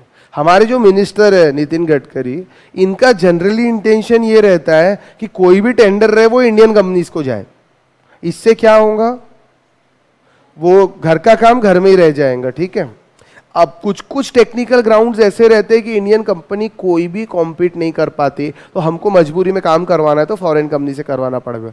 लेकिन कई जगह ऐसा रहता है फॉरेन कंपनी बराबर कॉम्पीट करती है इंडियन कंपनी को, तो ऐसे केसेस में गवर्नमेंट क्या करती है, टेंडर में एक रिक्वायरमेंट डाल देती है। गवर्नमेंट को तो मालूम है ना इंडियन कंपनी ये काम कर सकती कि नहीं कर सकती, तो एक रिक्वायरमेंट डाल देती है, द टेंडर अप्लायर या bidder should be Indian company, या शेयर होल्डिंग इंडियंस के पास होनी चाहिए, प्रमोटर शुड बी इंडियन, वो बहुत कुछ भी रिस्ट्रिक्शन डाल देंगे। इसको बोलते हैं गवर्नमेंट प्रोक्योरमेंट पॉलिसी, यानी चीज़ें किसको खरीदनी है, गवर्नमेंट को खरीदनी है, तो गवर्नमेंट के खरीदने की पॉलिसी मतलब ये नहीं चलेगा, ये नहीं चलेगा, ये नहीं चलेगा, इस टाइप के रिक्वायरमेंट्स क्रिएट करते हैं कि काम हमेशा इम्पोर्टर को ही मिले। In accepting public tenders government may give preference to local tenders और रेदर देन फॉरेन टेंडरर्स। आई बात समझ में, इससे क्या होगा, लोकली घर की चीज घर में रह जाएगी। नहीं तो पेमेंट अगर देखिए कुछ आपने बनाया तो पेमेंट देना पड़ेगा, पेमेंट फॉरेन नहीं चला जाएगा। ट्रेड रिलेटेड इन्वेस्टमेंट मेजर, ये क्या होता है, ट्रेड रिलेटेड इन्वेस्टमेंट, चलो आपको बताता हूं। अब इसमें मर्सिडीज का एग्जांपल ज्यादा बेटर है। मान लीजिए मर्सिडीज वाला अभी तक कार इंडिया में मैन्युफैक्चर नहीं करता था, वो कार इंपोर्ट होती थी, और इंपोर्ट होती थी तो महंगी पड़ती थी, ड्यूटी ज़्यादा लगती थी, और किसी को मर्सिडीज खरीदना थोड़ा महंगा पड़ता था। गवर्नमेंट ऑफ इंडिया ने मेक इन इंडिया के प्रोजेक्ट के अंडर में मर्सिडीज को मैन्युफैक्चरिंग इंडिया में अलाउ कर दिया। अगर इंडिया में मैन्युफैक्चरिंग अलाउ करेंगे और कोई कंडीशन नहीं रखते हैं, तो आपको क्या लगता है मर्सिडीज पार्ट्स यहां से खरीदेगा कि इंपोर्ट करके खुद ही यूज करे, मतलब खुद के पार्ट्स ही इंपोर्ट करेगा और यहां असेंबल करेगा? क्योंकि उनको इंडिया की क्वालिटी पे विश्वास बैठेगा क्या? नहीं, सीधी सी बात है, वो खुद के जहां पार्ट्स हैं वही डायरेक्ट इंपोर्ट कर लेंगे, यहां असेंबल करके बेच देंगे। यहाँ गवर्नमेंट मर्सिडीज को लाइसेंस देते के टाइम पे बोल देती है कि जो भी आप मर्सिडीज इंडिया में बनाओगे उसमें एटलीस्ट 40% वैल्यू के कंपोनेंट्स आपको इंडियन कंपनी से लेना कंपलसरी हो जाएगा। ऐसा अगर क्लॉज डाल देती है तो क्या होगा, क्या होगा? मर्सिडीज क्या करेगा, कुछ प्रोडक्ट्स इंडिया इंपोर्ट करेगा, टायर्स है, ग्लास है, ये अपने रिक्वायरमेंट के हिसाब से एमआरएफ को कॉन्ट्रैक्ट दे देगा या किसी और कंपनी को कॉन्ट्रैक्ट देके वो सारी चीज़ें एटलीस्ट 40, 20, 35 कितना ही परसेंट जो भी आपस में एग्रीमेंट हो जाए, इतनी वैल्यू के गुड्स इंडिया से परचेज करेंगे। इसमें इंडिया को फायदा मिलेगा कि नहीं मिलेगा? इसको बोलते हैं trade related investment major.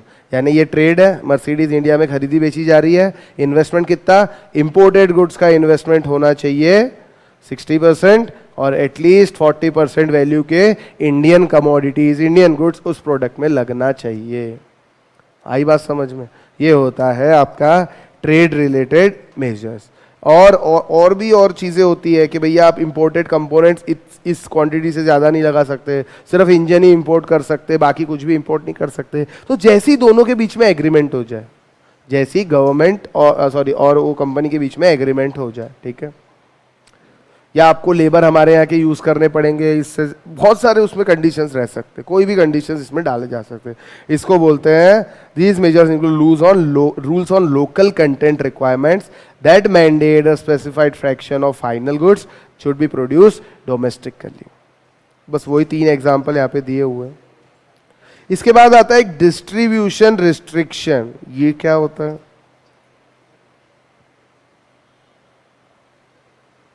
Distribution का वर्ड का मतलब, डिस्ट्रीब्यूशन मतलब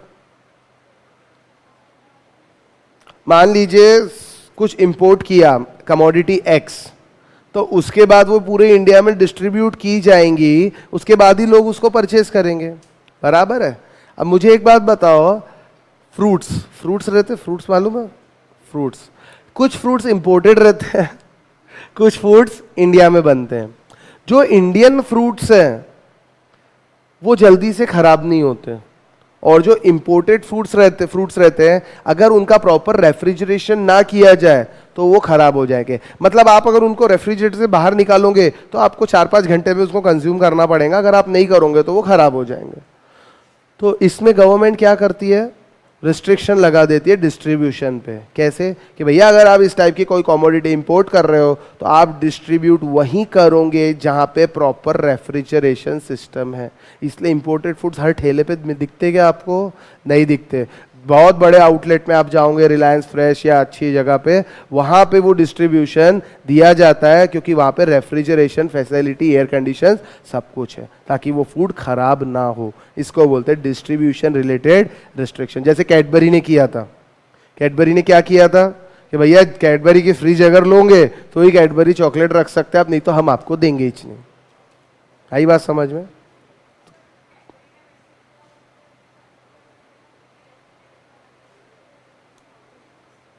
क्या बोल रहे हैं?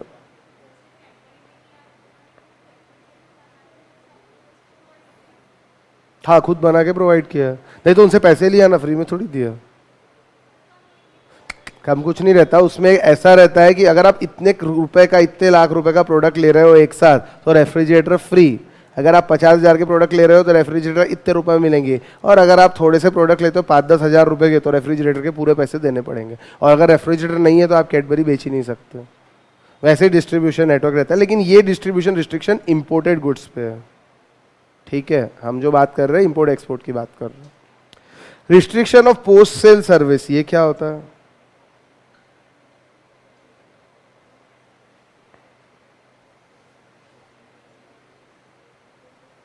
पोस्ट सेल सर्विस मालूम है? हाँ, नहीं, पोस्ट सेल्स, हाँ इंस्टॉलेशन बोल सकते हैं। और उसके अलावा अरे भाई मशीन खराब होंगी, रिपेयर्स होंगे। जैसे टू व्हीलर है, मान लीजिए कोई कार मैं इंपोर्ट करता हूँ जो यहाँ मिलती नहीं है और उसको मैं इंपोर्ट करता हूँ, तो गवर्नमेंट रिस्ट्रिक्शन लगा देती है, ठीक है इंपोर्ट तो कर लो लेकिन जो आफ्टर सेल सर्विस रहेंगी वो आपको इंडिया में ही देना पड़ेगा। मर्सिडीज इंडिया में कार मैन्युफैक्चर फॉर एग्जांपल नहीं करती, आजकल तो करती है, लेकिन फॉर एग्जांपल मर्सिडीज इंडिया में कार मैन्युफैक्चर नहीं करती है, और गवर्नमेंट बोलती है अगर मर्सिडीज आप इंपोर्ट करोगे, यानी कोई अगर आदमी इंडिया में इंपोर्ट करना चाहता है या मर्सिडीज वाले खुद इंडिया में आके ऑफिस खोल के कार इंपोर्ट करके इंडिया में बेचना चाहते हैं, तो गवर्नमेंट एक रिस्ट्रिक्शन डाल देती है, तो ये कार है तो सर्विसिंग तो लगेगी ना, तो आपको सर्विस स्टेशन इसके इंडिया में खोलना पड़ेगा। मर्सिडीज मान जाती है, इससे फायदा क्या होगा भैया, कार तो आ गई, उसके बाद उसकी सर्विस के लिए लोगों को एम्प्लॉयमेंट मिलेगा कि नहीं मिलेगा, गवर्नमेंट को रेवेन्यू जनरेट होगा कि नहीं होगा, जीएसटी मिलता है ना सर्विसेज के ऊपर, ठीक है, तो इसको बोलते हैं restriction on post sale service. Producer में भी रिस्ट्रिक्टेड, तो इसमें क्या होता है, मर्सिडीज खुद आके नहीं बैठती है, किसी को ऑथोराइज करती है ऑन बिहाफ ऑफ मर्सिडीज कि आप ये सर्विस स्टेशन चलाइए। आई बात समझे? जैसे मारुति के ऑथोराइज डीलर्स भी सर्विस चलाते हैं, प्लस कुछ कुछ ऐसे लोग हैं जिनको मारुति ने ऑथोराइज करके रखा है कि आप भी मारुति की कार सर्विस कर सकते हैं, ठीक है, उसको बोलते हैं service station. Producer may be restricted from providing after sale service for exported goods in importing country. Such service may be reserved to local service company for importing country. मतलब producer जो लोग, जैसे मर्सिडीज है, Mercedes के साथ ऐसा agreement होगा कि आफ्टर सेल सर्विस इंडिया वाले ही देंगे, आप नहीं दे सकते। आई बात समझ में?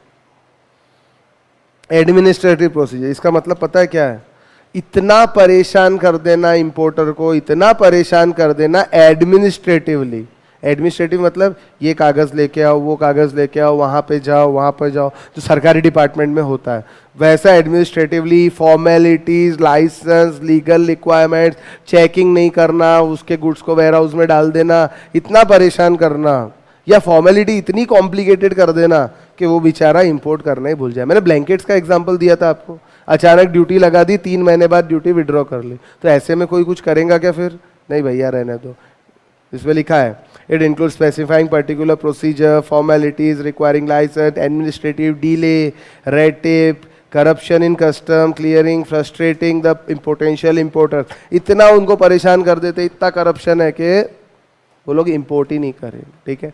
जैसे उसने वैल्यू डिक्लेयर करी है 1,00,000 रुपए और मैं अड़ के बैठ जाता हूँ बीइंग अ कस्टम अथॉरिटी की वैल्यू 10 लाख से कम की नहीं है, अब झगड़ते रहो, ये सुनो। तो अननेसेसरी हरासमेंट है कि नहीं है ये, ठीक है। तो ये जानबूझ के किया जाता है कई बार, ऐसे एडमिनिस्ट्रेटिव प्रोसीजर लीगली कॉम्प्लिकेटेड रहते हैं, these are costly and time consuming, दोनों चीज़ें रहती है। तो इसके कारण जो फ्री ट्रेड है वो नहीं हो पाती, अगले बार वो इंपोर्टर फॉरेन गुड्स इंपोर्ट ही नहीं करेंगे। इसके बाद एक और चीज़ रहती है रूल्स ऑफ ओरिजिन। ये क्या होता है? डाउट? मान लीजिए गवर्नमेंट ने पाकिस्तान से इंपोर्ट बैन कर दिया, हमारा पाकिस्तान का झगड़ा हो गया, हम बोलते हैं आज के बाद पाकिस्तान से ट्रेड नहीं करेंगे, तो क्या साथ में बोलेंगे कि जो भी गुड्स पाकिस्तान से आएंगे वो गुड्स गवर्नमेंट एंट्री नहीं देंगे, इट विल बी बैंड। अब पाकिस्तान क्या करता है या हमारा इंपोर्टर क्या करता है? पाकिस्तान से श्रीलंका पहुंचाता है, श्रीलंका से या पाकिस्तान से पहले अफगानिस्तान पहुंचाएगा, अफगानिस्तान से चाइना पहुंचाएगा, चाइना से फिर इंडिया आएंगे। अब क्या कोई प्रॉब्लम है क्या? गुड्स कहाँ से आए? चाइना से। अरे हाँ, अरे सुन तो लो पहले, कागज पे क्या दिखेगा? गुड्स चाइना से आए, लेकिन इसके लिए गवर्नमेंट क्या करेंगी? रूल्स बनाएंगी। ओरिजिन, ओरिजिनली ये कहाँ से आए थे, ये पैदा कहाँ हुए थे? तो पैदा कहाँ हुए थे? पाकिस्तान में। पाकिस्तान से अफगानिस्तान गए, अफगानिस्तान से चाइना गए, यानी आपको पूरी हिस्ट्री बतानी पड़ेगी। ये होते हैं रूल्स ऑफ ओरिजिन की भैया जो भी प्रोडक्ट आप बुला रहे हो वो अगर इंपोर्टिंग कंट्री में ही बना है कि नहीं बना है। अभी आपका इंपोर्टिंग कंट्री कौन सा है? चाइना, लेकिन ओरिजिन कहां से हुआ था इसका? पाकिस्तान। तो ये गुड्स आने देंगे कि नहीं आने देंगे? नहीं आने देंगे। कई बार इंपोर्टिंग कंट्री कंडीशन को साइड में रख के रूल्स ऑफ ओरिजिन लगाया जाता है किसी किसी कमोडिटी पे जो गवर्नमेंट को शक है कि किसी इंपोर्टर ने इसको ऐसे घुमा के लेकर आया। आई बात समझ में? इसको बोलते हैं रूल्स ऑफ ओरिजिन। इसके बाद आता है सेफगार्ड मेजर। ये क्या होता है? हमारे कंट्री में मान लीजिए प्रेजेंटली दाल के प्राइसेस 40 रुपए किलो है, प्रेजेंटली 40 रुपीज पर केजी। और फार्मर्स अगर ये दाल खुद बनाते हैं, क्रॉप कल्टीवेट करते हैं, मार्केट तक लाते हैं, तो इनको 55 रुपीज पर केजी तो कॉस्ट पड़ती है। सॉरी 55 नहीं, 40 रुपीज पर केजी तो कॉस्ट ही पड़ती है। 40 पर रुपीज पर केजी इनको कॉस्ट पड़ रही और लोगों को भी ये 40 में दे रहे, तो फार्मर्स क्या कमाएंगे भैया? तो ऐसे केस में गवर्नमेंट एक MSP तय करती है जिसको बोलते हैं मिनिमम सपोर्ट प्राइस, यानी फार्मर्स को एक मान लीजिए 55 रुपीज तय कर लिया, मतलब फार्मर्स को ये कितने रुपए पे करेंगे गवर्नमेंट पर केजी के? 55। ऐसे करने से धीरे धीरे मार्केट में 40 का प्राइस नहीं रह जाएगा, धीरे धीरे 55 प्लस चला जाएगा। क्योंकि सीधी बात है, फार्मर्स 55 रुपये, देखिए मैं फार्मर से 40 रुपये में खरीदने को तैयार हूँ और गवर्नमेंट 55 में खरीदने को तैयार है, तो फार्मर्स किसको बेचेगा? गवर्नमेंट को। तो मुझे बेचेगा नहीं, और मुझे अगर फार्मर से खरीदना है तो मुझे अपना प्राइस क्या रखना पड़ेगा? 55, कम से कम 55 तो रखना पड़ेगा। तो farmers will be indifferent, either sell to government और सेल टू मी। अब मैं 55 में खरीदूंगा तो मैं कंज्यूमर को 60-70 में तो बेचूंगा कि नहीं बेचूंगा? तो ये जो 40 रुपए का है ये 60 रुपीज तक आ जाएगा। अब अगर गवर्नमेंट मुझे ये फार्मर्स लोग 40 में नहीं देते हैं और मुझे ये फार्मर्स गवर्नमेंट को 55 में बेच रहे हैं, मेरे पास एक और रास्ता है इंपोर्ट कर लेने का। अगर कोई रिस्ट्रिक्शन इंपोर्ट पे नहीं है तो मैं क्या करता हूँ? इंपोर्ट करता हूँ। इंपोर्ट में मुझे गुड्स अभी भी 40 रुपए में मिल रहा है, तो मैं 40 में इंपोर्ट करके 45-50 में यहाँ बेच दूंगा।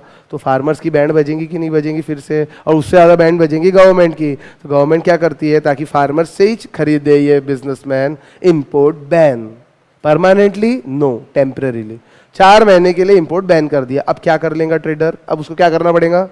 मजबूरी में फार्मर से ही खरीदना पड़ेगा। कितने में? कितनी MSP है? 55। फार्मर्स अगर आपको बेचेगा तो 55 से कम बेचेगा क्या? नहीं बेचेगा, तो उसको 55 में खरीदना पड़ेगा और 55 में खरीद के बराबर 60 रुपीज में बेचेगा। तो धीरे धीरे मार्केट में ये प्राइस आ जाएगा।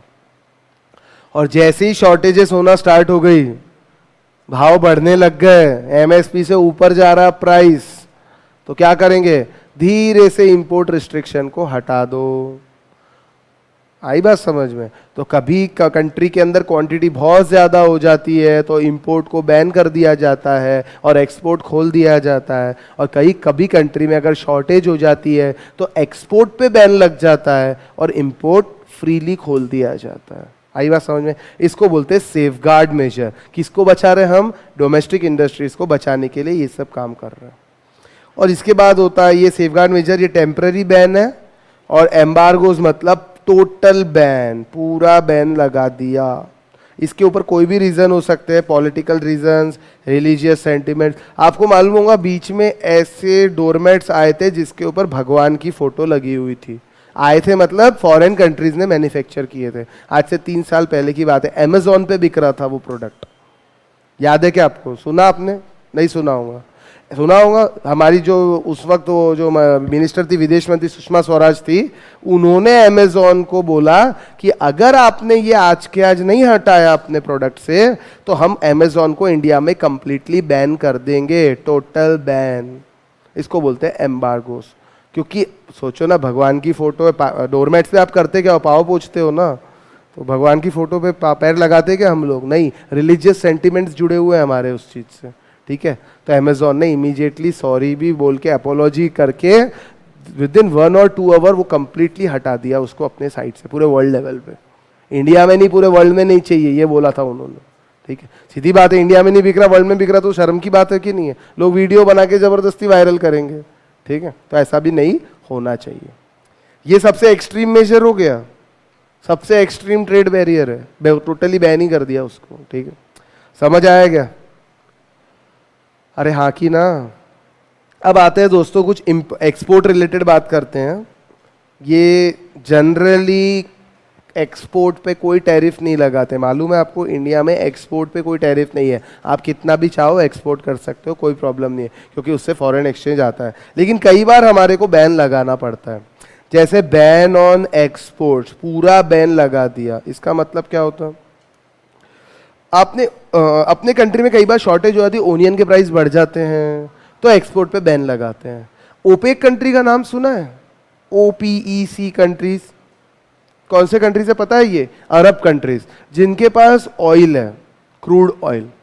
अगर क्रूड ऑयल के प्राइसेस इंटरनेशनल मार्केट में कम होते जाते हैं तो ये ओपेक कंट्रीज, इनका एक लीग है, पूरा एक एसोसिएशन है, ये क्या करते हैं? प्रोडक्शन करना कम कर देते, सारे मिलके प्रोडक्शन कम करेंगे, मतलब सप्लाई कम हो जाएंगी। सप्लाई कम होंगी तो जो प्राइस इतना गिर गया है इंटरनेशनल मार्केट में, धीरे धीरे ऊपर आएगा। तो इसको बोलते हैं बैन ऑन एक्सपोर्ट। वो लोग एक्सपोर्ट ही करना बंद कर देते हैं, प्रोडक्शन ही कम करेंगे तो एक्सपोर्ट कहाँ से करेंगे? कई बार इंडियन गवर्नमेंट एक्सपोर्ट पे बैन लगाती है जो कमोडिटी की इंडिया में ही शॉर्टेज है। पहले अपना देखेंगे कि दूसरे का देखेंगे? अपना देखेंगे ना। एक्सपोर्ट टैक्सेस क्या होता है? प्रेजेंटली ये चीज इंडिया में नहीं है, मैं पहले ही बता रहा हूं। एक्सपोर्ट रिलेटेड यानी इसमें टैरिफ मेजर भी है और नॉन टैरिफ भी है, दोनों आ गए, ठीक है। अब एक्सपोर्ट टैक्सेस क्या होता है? ये कुछ नहीं, स्पेसिफिक टैक्स लगा दो या एड वैलोरम टैक्स लगा दो। क्यों कराते हैं ये? क्यों करते हैं एक्सपोर्ट टैक्स? कई बार क्यों कराती है गवर्नमेंट? एक रेवेन्यू कमाना इंटेंशन रहता है, दूसरा इंटेंशन ये रहता है अगर एक्सपोर्ट पे टैक्स लगा देंगी गवर्नमेंट तो इंटरनेशनल मार्केट में हमारा प्रोडक्ट जो एक्सपोर्ट किया जा रहा है वो महंगा हो जाएगा। मान लीजिए चाइना से कोई प्रोडक्ट 100 रुपए में इंटरनेशनल मार्केट में बिक रहा है और इंडिया में वही प्रोडक्ट इंडिया वाला अगर मैन्युफैक्चर करके बेचता है तो 90 रुपए में बिकता है। तो लोग कौन सा खरीदेंगे? इंटरनेशनल मार्केट वाले। इंडिया से लेंगे कि नहीं लेंगे? हाँ, चाइना से क्यों लेंगे? अब गवर्नमेंट क्या करती है? एक्सपोर्ट टैक्स लगा देती है, क्योंकि इंडिया वाला क्या कर रहा था? एक्सपोर्ट ही एक्सपोर्ट कर रहा है, डोमेस्टिकली शॉर्टेज हो गई। तो एक काम करो, पूरा एक्सपोर्ट पे बैन मत लगाओ, टैक्स लगा दो। कितना? 15 रुपए का टैक्स लगा दिया। अब क्या होगा भैया? एक्सपोर्ट पे टैक्स मतलब ये इसको कितने में बेचेंगे? अब वो 105 में। अब इंटरनेशनल मार्केट में इंडिया का प्रोडक्ट बिकेगा कि चाइना का बिकेगा? चाइना का। तो अपने आप ही सेल उसका कम हो गया, तो इंडिया में सरप्लस बचेगा कि नहीं बचेगा? बचेगा। इसको बोलते हैं टैक्स ऑन एक्सपोर्ट। एक और होता है एक्सपोर्ट सब्सिडी एंड इंसेंटिव्स। ये क्या होता है? सब्सिडी दी जाती है कई बार एक्सपोर्ट करने वाले को। भैया अच्छी बात है, कुछ रिसोर्सेस इंडिया में अबंडेंट है, बहुत ज़्यादा है, तो उसका एक्सपोर्ट होना चाहिए। एक्सपोर्ट होने से डोमेस्टिक इंडस्ट्री फ्लरिश करती है। कैसे भैया? इंडिया में काम मिलेगा कि नहीं लोगों को, मैन्युफैक्चरिंग कैपेसिटी बनेगी, लोगों को एम्प्लॉयमेंट मिलेगा। तो ऐसे में गवर्नमेंट इंसेंटिव्स देती है, सब्सिडी दी जाती है। SEZ के बारे में सुना है क्या? EOU के बारे में सुना है? SEZ मतलब स्पेशल इकोनॉमिक जोन्स, जो टोटल एक्सपोर्ट ओरिएंटेड रहते हैं। आपको मालूम है इसको इंडिया का पार्ट नहीं माना जाता SEZ। अगर आप SEZ में खड़े हो मतलब आप इंडिया में नहीं खड़े हो, मालूम है ये चीज। EOU मतलब एक्सपोर्ट ओरिएंटेड अंडरटेकिंग, ऐसी फैक्ट्री या ऐसी कंपनी जो सिर्फ और सिर्फ उसका काम है एक्सपोर्ट करना। अगर आप ऐसा यूनिट डालते हो, ऐसी अंडरटेकिंग डालते हो, तो गवर्नमेंट आपकी मदद करेंगी, आपको सब्सिडी देंगी, इंसेंटिव देंगी कि जो आप प्रोडक्ट बना रहे हो आप उसको पूरा के पूरा एक्सपोर्ट करने वाले हो, गवर्नमेंट को फॉरेन एक्सचेंज मिलेगा तो आपको सब्सिडी दी जाएंगी। ठीक है, इसको बोलते हैं EOU। तो ऐसे बनाने के लिए अब 100% EOU भी हो सकता है, 50% EOU भी हो सकता है, दोनों चीज हो सकती है। ठीक है। वॉलेंटरी एक्सपोर्ट रिस्ट्रेंट्स, इसका मतलब क्या होता है?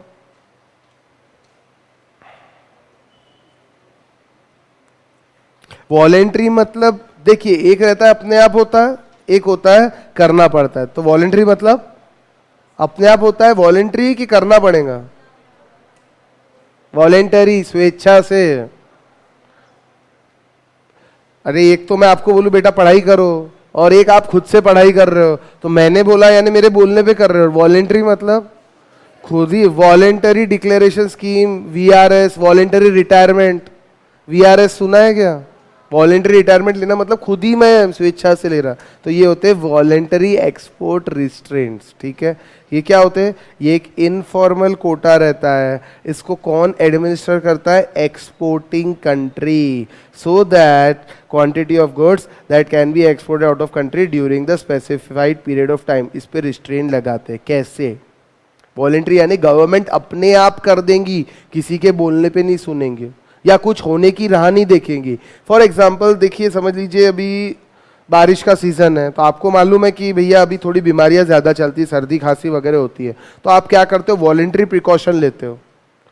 वॉलेंटरी प्रिकॉशन लेते कि बारिश में नहीं भीगना, रेनकोट कैरी करना, ये वॉलेंटरी प्रिकॉशन हो गया। और नहीं अगर आपने प्रिकॉशन लिए तो फिर डॉक्टर आपको प्रिकॉशन लेने लगवा देगा अगर आप बीमार हो गए तो। ठीक है, तो ये वॉलेंटरी यानी कुछ होने के पहले ही सचेत हो जाओ। तो ऐसा गवर्नमेंट कई बार होती है।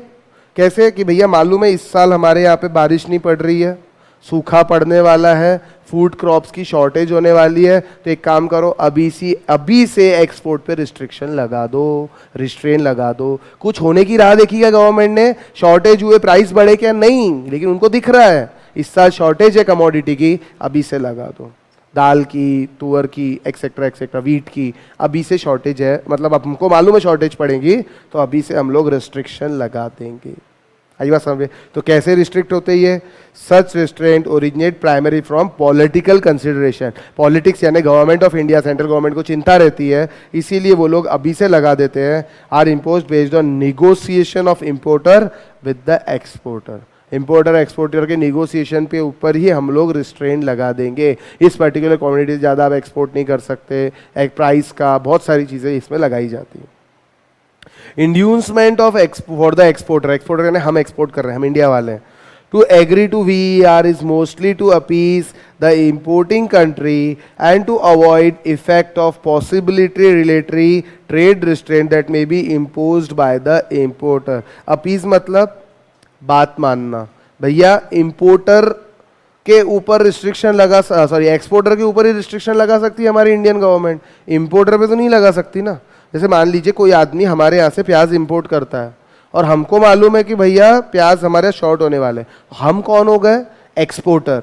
इंपोर्टर कौन हो गया? कोई भी फॉरेन कंट्री हो सकता है। तो इंडियन गवर्नमेंट किस पे रिस्ट्रिक्शन लगा सकती है? एक्सपोर्टर पे लगा सकती ना। तो इसमें क्या करेंगे? एक्सपोर्टर इंपोर्टर की डील पे रिस्ट्रिक्शन लगाएंगे। कैसे? एक्सपोर्टर को बोलेंगे कि भैया तू इससे ज़्यादा ऐसा ऐसा नहीं कर सकता, इससे ज़्यादा एक्सपोर्ट नहीं कर सकता, बहुत सारे रिस्ट्रिक्शन उसके ऊपर, या ये प्राइस से कम में तू नहीं बेच सकता, बहुत सारे रिस्ट्रिक्शन लगाएंगे ताकि एक्सपोर्टर के ऊपर लगाने का रिस्ट्रिक्शन, जो भी रिस्ट्रिक्शन लगाया है उसका अफेक्ट इंपोर्टर पे भी पड़े। मान लीजिए क्वांटिटी का रिस्ट्रिक्शन लगा दिया, तो वो जो इंपोर्टर है उसको मान लीजिए 100 किलो की ज़रूरत है और हमारे यहाँ से एक्सपोर्ट करना 50 ही अलाउड है, तो बचे 50 के लिए वो कहाँ जाएगा? किसी और कंट्री में जाएगा कि नहीं जाएगा? और वहाँ अगर उसको सस्ता मिल गया तो इंडिया से इंपोर्ट करना ही बंद कर देगा, वहाँ से दूसरी जगह से इंपोर्ट करेगा। तो यही तो गवर्नमेंट चाहती है। ठीक है, तभी तो एक्सपोर्ट रिस्ट्रिक्शन लगाए है ना। ठीक है, और एक और चीज़ है, VR may arise when import competing industries seek protection from surge of import from particular exporting country. ये क्या होता है भैया? इंपोर्ट कॉम्पिटिंग इंडस्ट्री मतलब हमारे यहाँ की इंडस्ट्रीज इंपोर्टर से कॉम्पीट कर रही है. दो तरह के अब इसका एग्जांपल देता हूँ. मान लीजिए मिस्टर ए नाम के आदमी है इकोनॉमी में और मिस्टर बी नाम के आदमी है. ये सिर्फ इंपोर्ट ही करते हैं और ट्रेडिंग करते हैं और ये मैन्युफैक्चरिंग करते हैं. दोनों भी जो भी करते हैं वो प्रोडक्ट का नाम है एक्स. एक्स नाम का प्रोडक्ट एक है इंडियन मैन्युफैक्चर्ड और एक है इंपोर्टेड. इसको X1 दे देता हूँ. चलो X1 इंपोर्ट किया जाता है. दोनों के फीचर सेम है, क्वालिटी मोर और लेस सेम है. गवर्नमेंट का काम किसको बचाना है? ए को कि बी को? ऑब्वियसली ए को बचाना है. तो गवर्नमेंट को ए को बचाना है. यानी ये कौन सी इंडस्ट्री हो गई? Import competing industry. किसको कॉम्पीट कर रही है? ये इंपोर्टर को कॉम्पीट कर रही है. इंपोर्टर जो प्रोडक्ट बुला रहा है उसको कॉम्पीट कर रही है. तो इनको एक्सपोर्ट बेनिफिट देना पड़ेगा क्या? मतलब क्या करो, इनको इतना बेनिफिट दो कि ये खुद तो मैन्युफैक्चर करके इंडिया में बेचे प्लस ये एक्सपोर्ट भी करें. ये अगर एक्सपोर्ट होगा ये वाला प्रोडक्ट तो कोई इंपोर्ट करेगा क्या? नहीं. हम ऑलरेडी सफिशिएंट कैपेसिटी में एक्सपोर्ट कर रहे हैं तो इंपोर्ट करने का तो सवाल ही नहीं उठता. तो इस टाइप की चीज़ें भी कई बार गवर्नमेंट करती है. इसको बोलते हैं वॉलेंटरी एक्सपोर्ट रिस्ट्रेंट. आई बात समझ में? ये यूनिट भी कंप्लीट होता है. यानी आपके अब 3 4 5 3 यूनिट बचे हैं. 11 यूनिट हो गए और 3 यूनिट बचे हैं. ठीक है. इसके बाद एक और सबसे बकवास और वर्स्ट यूनिट है, प्योर थेरोटिकल है. अब ठीक है. हाँ अच्छा हाँ चंदा कोचर. हाँ बताता हूँ. तो आज ये पढ़ना है लेकिन आज ऐसा नहीं होगा. ये यहाँ तक पढ़ाऊंगा WTO तक. ये बोरिंग नहीं है. यहाँ तक बोरिंग नहीं है. ठीक है. इसके बाद थोड़ा सा बोरिंग है. हाँ ये सब हमको नहीं पढ़ना. ये देखिए overview of WTO agreement. World Trade Organization ने कौन कौन सी एग्रीमेंट करी? एग्रीकल्चर पे एग्रीमेंट हुआ, सैनिटरी फाइटो सैनिटरी पे एग्रीमेंट हुआ, टेक्सटाइल पे एग्रीमेंट हुआ. तो ये क्या 3 ही लाइन का एग्रीमेंट हुआ होगा क्या भैया? ये एग्रीमेंट 300-400 पेजेस का रहता है और यहाँ पे कितना दिया? 300-400 पेजेस पढ़ाएंगे क्या? ये सिर्फ 3-4 लाइन यहाँ पे दी है. अब एग्रीकल्चर पे एग्रीमेंट हुआ तो एग्रीकल्चर से रिलेटेड हुआ होगा. सैनिटरी फाइटो सैनिटरी क्या होता उसके ऊपर हुआ होगा. क्लॉथिंग के ऊपर हुआ, बैरियर्स टू ट्रेड पे हुआ, इन्वेस्टमेंट रिलेटेड हुआ, एंटी डंपिंग पे हुआ, कस्टम वैल्यूएशन पे हुआ. ये सब पे WTO ने एग्रीमेंट किया. अब ये यहाँ पे सिर्फ ओनली फ्यू प्रोविजन दिए. देखिए ये एग्रीमेंट 17 एग्रीमेंट यहाँ पे दिए हुए हैं. ये सिर्फ एक स्पेसिफिक पार्ट दिया. ये हमको पढ़ने की जरूरत नहीं है. इसके बाद क्या हुआ ये तो हम पढ़ेंगे. और ये एक समरी दी है एग्रीमेंट्स की उरुग्वे राउंड के अंदर जो हुई थी. ये भी सिर्फ नाम के लिए दिया है, पढ़ने की ज़रूरत नहीं है. ठीक है. तो हम लोग इस चैप्टर के अंदर बेसिकली क्या पढ़ेंगे आपको बताता हूँ. हमको ये पूरा पढ़ना है. पेज नंबर 4.21 यानी यहाँ से लेके ये यहाँ तक पेज नंबर 4.25 तक ये हमको पढ़ना है क्योंकि इसमें से क्वेश्चन आता ही है. ये चीज़ें पढ़ो मत पढ़ो बात एक ही है. ठीक है. क्योंकि सिर्फ एग्रीमेंट के नाम है और उसके अंदर थोड़ा बहुत क्या लिखा हुआ है वो लिखा हुआ है. कभी भी एग्जाम में ऐसा क्वेश्चन ना आया है ना आएगा. ठीक है. कोई चांस ही नहीं है. एग्रीमेंट इतने नहीं रहते. एग्रीमेंट हजारों एग्रीमेंट है और ये कोई 3-4 लाइन के एग्रीमेंट नहीं है. 300 400 पेजेस के एग्रीमेंट है. यहाँ पे सिर्फ आपको बताया गया है. ठीक है. और हाँ ये दोहा राउंड, ये फ्यू कंसर्न, ये काम के हैं. हाँ ये काम का नहीं है. समरी दी हुई है एग्रीमेंट. ठीक है. और इसके बाद का जो यूनिट है बहुत इंटरेस्टिंग है. इसके बाद के दोनों यूनिट इंटरेस्टिंग है. ठीक है. तो ये यूनिट कल हमारा कंप्लीट हो जाएगा. थोड़ा कल तक झेल लो, उसके बाद मजे. चलो चंदा कोचर जानना है आपको है ना. लो चंदा कोचर देखेंगे. नया नहीं लिखता, जो लिखा हुआ है उसी में से बताता हूँ.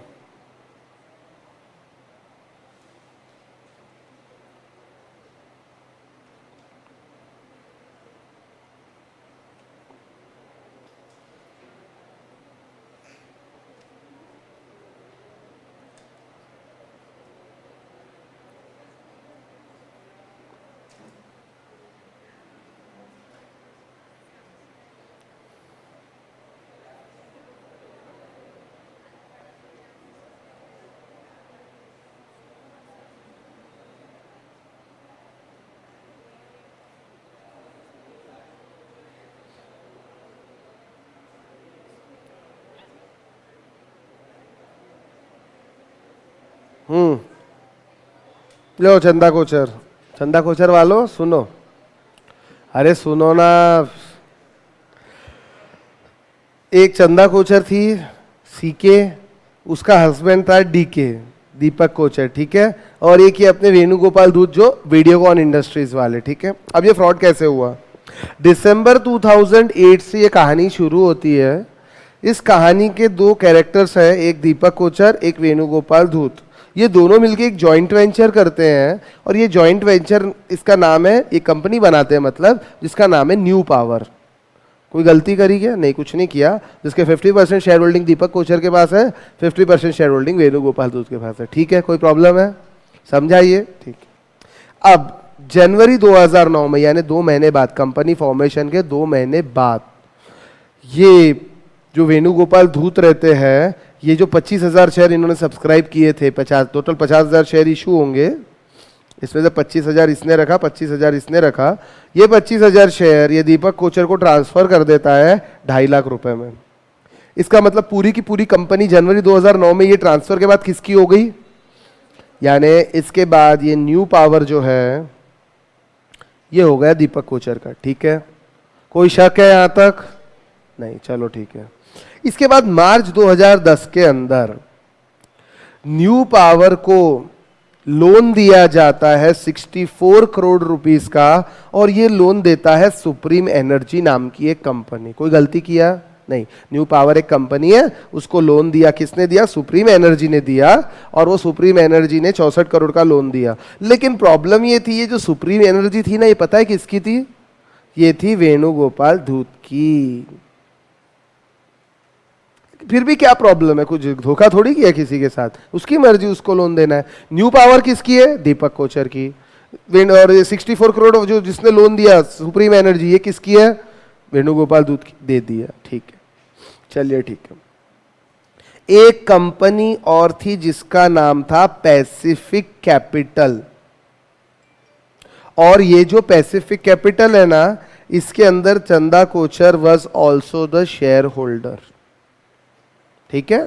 चंदा कोचर भी थी, उसके हस्बैंड दीपक कोचर भी थे, ठीक है।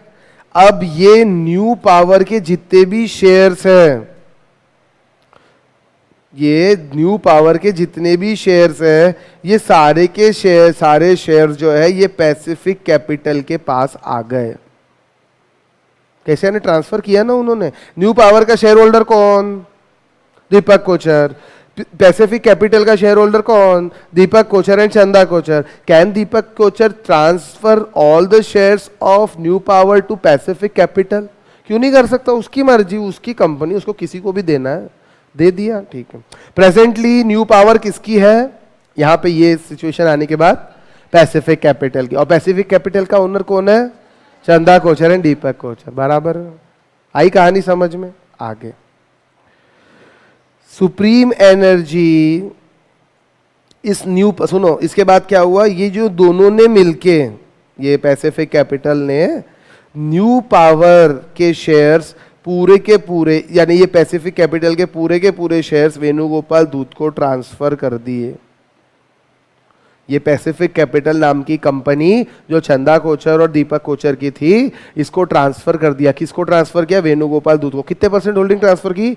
94.9% होल्डिंग ट्रांसफर कर दी गई। कंसिडरेशन दिया होगा, उसकी कोई बात नहीं, लेकिन वेणुगोपाल धूत को ट्रांसफर नहीं की, ट्रांसफर की सुप्रीम एनर्जी को। तो सुप्रीम एनर्जी किसकी है? उसी की है, ठीक है। लेकिन company is a separate legal entity. हम ये नहीं बोल सकते वेणुगोपाल धूत को दिया, हम बोलेंगे सुप्रीम एनर्जी को दिया। सुप्रीम एनर्जी के पास न्यू पावर के 94.9% शेयर होल्डिंग है, और सुप्रीम एनर्जी की 100% शेयर होल्डिंग वेणुगोपाल धूत के पास है। सिंपल, ठीक है, समझ आई कहानी। अब इसके बाद देखो क्या किया।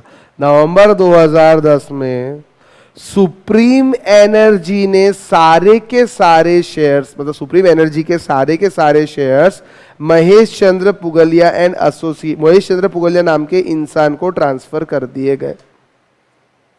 यानी सुप्रीम एनर्जी ट्रांसफर होने से क्या हो रहा समझ लो।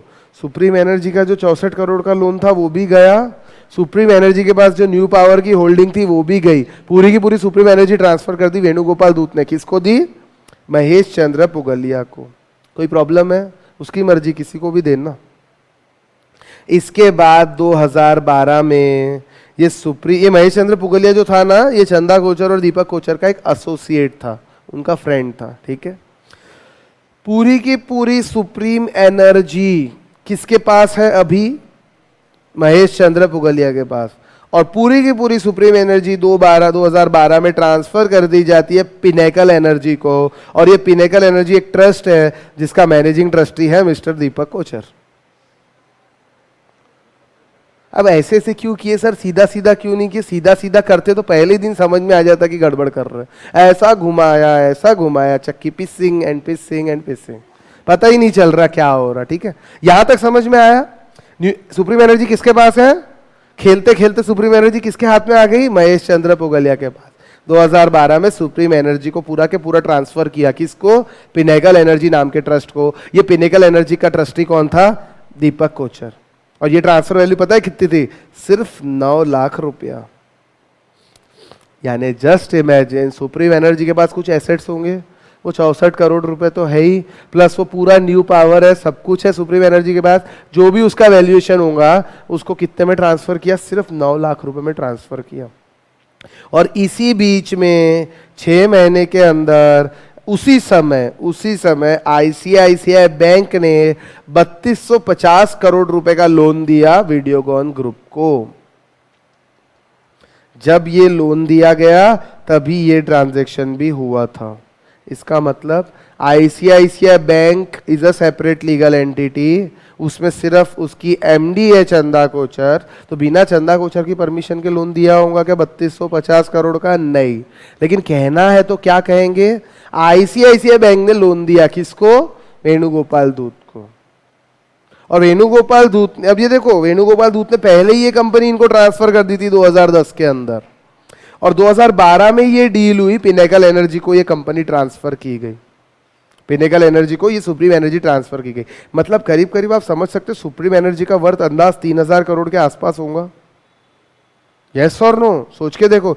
और एक हाथ से सुप्रीम एनर्जी इसके पास आई, दीपक कोचर के पास, और दूसरे हाथ से आईसीआईसीआई बैंक ने लोन रिलीज किया वीडियोकॉन ग्रुप का। अगर वीडियोकॉन ग्रुप चुपचाप रीपेमेंट करता तो कोई प्रॉब्लम उठती क्या? लेकिन वीडियोकॉन ग्रुप ने 6 महीने के अंदर ही डिफॉल्ट कर दिया, सिर्फ 450 करोड़ रुपए चुकाए और 2816 करोड़ रुपए डिफॉल्ट कर दिया। और डिफॉल्ट करने के बाद एनपीए डिक्लेयर करना पड़ेगा कि नहीं करना पड़ेगा? आईसीआईसीआई बैंक ने एनपीए डिक्लेयर ही नहीं किया, उसको छुपा के रखा। क्यों भैया? Why don't you started the recovery procedure? और आपने 3250 करोड़ का लोन दिया होगा तो बदले में कुछ एसेट रखे कि नहीं रखे मॉर्गेज? तो जब पता चला, इन्वेस्टिगेशन में गए, तो एसेट जो मॉर्गेज है वो डबल चार्ज है उस पर, मतलब किसी और बैंक का भी ऑलरेडी चार्ज है। इसका मतलब फ्रॉड हुआ है।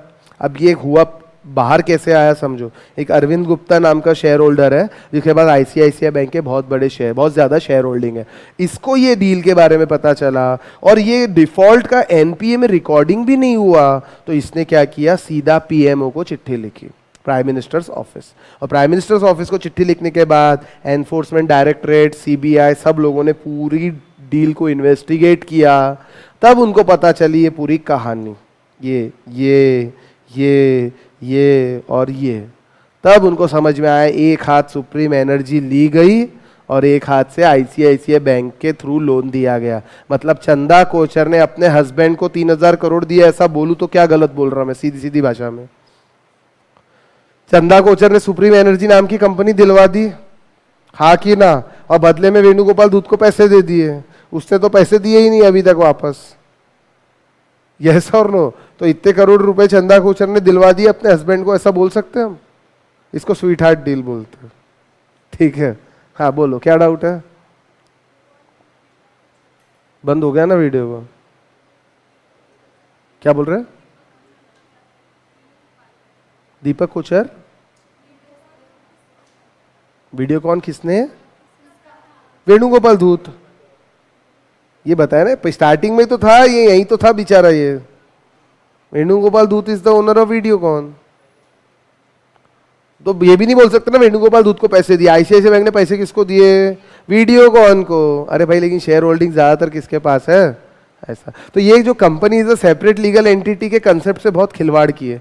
आपने लिफ्टिंग ऑफ कॉर्पोरेट व्हील के बारे में सुना होगा, ऐसे केसेस में क्या होता है, दैट मीन्स जो सेपरेट लीगल एंटिटी का पर्दा है उसको हटा दो और शेयर होल्डर्स और कंपनी को एक ही पकड़ो। ऐसे केस के अंदर कॉर्पोरेट व्हील लिफ्ट होगा कि नहीं होगा, होगा, करना पड़ेगा, नहीं तो समझ में ही नहीं आएगा, है ना। मस्त बिल्कुल दिमाग से किया ना, लेकिन चोर कितना भी होशियार रहे पकड़ में आता ही है। चलो थोड़ा सा पढ़ लेते हैं। नहीं क्या 8:40 हुए यार, ऐसा मत करो। अच्छा थोड़ी सिंपल सिंपल चीजें बताता हूँ, ज्यादा नहीं। अरे नहीं क्या नहीं, वीडियो कॉन क्या क्या,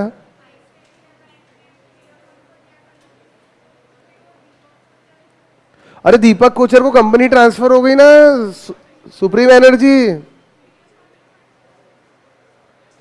अरे बेटा तो यही सीधा सीधा नहीं किया ना, यही तो बता रहा हूं। मुझे एक चीज बताओ, दीपक कोचर को क्या मिला,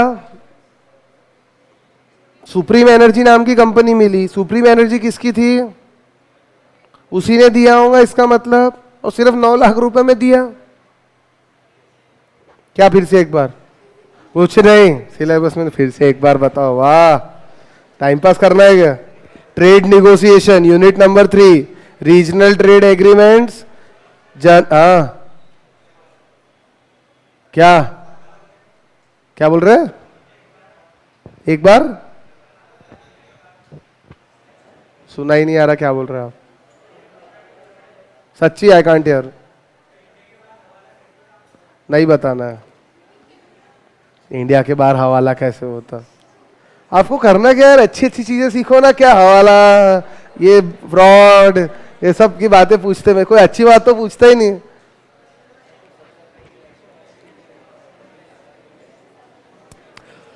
प्लीज, आप क्या चाहते हो, संडे को क्लास होनी चाहिए कि नहीं होनी चाहिए, तो फिर आपको पढ़ना पड़ेगा। अगर आप लोग ये नहीं पढ़ोगे, अभी टाइम मुझे नहीं दोगे, तो संडे को भी क्लास होंगी। फिर सोच लो संडे बचाना है कि नहीं बचाना है, तो थोड़ा प्लीज टाइम दो।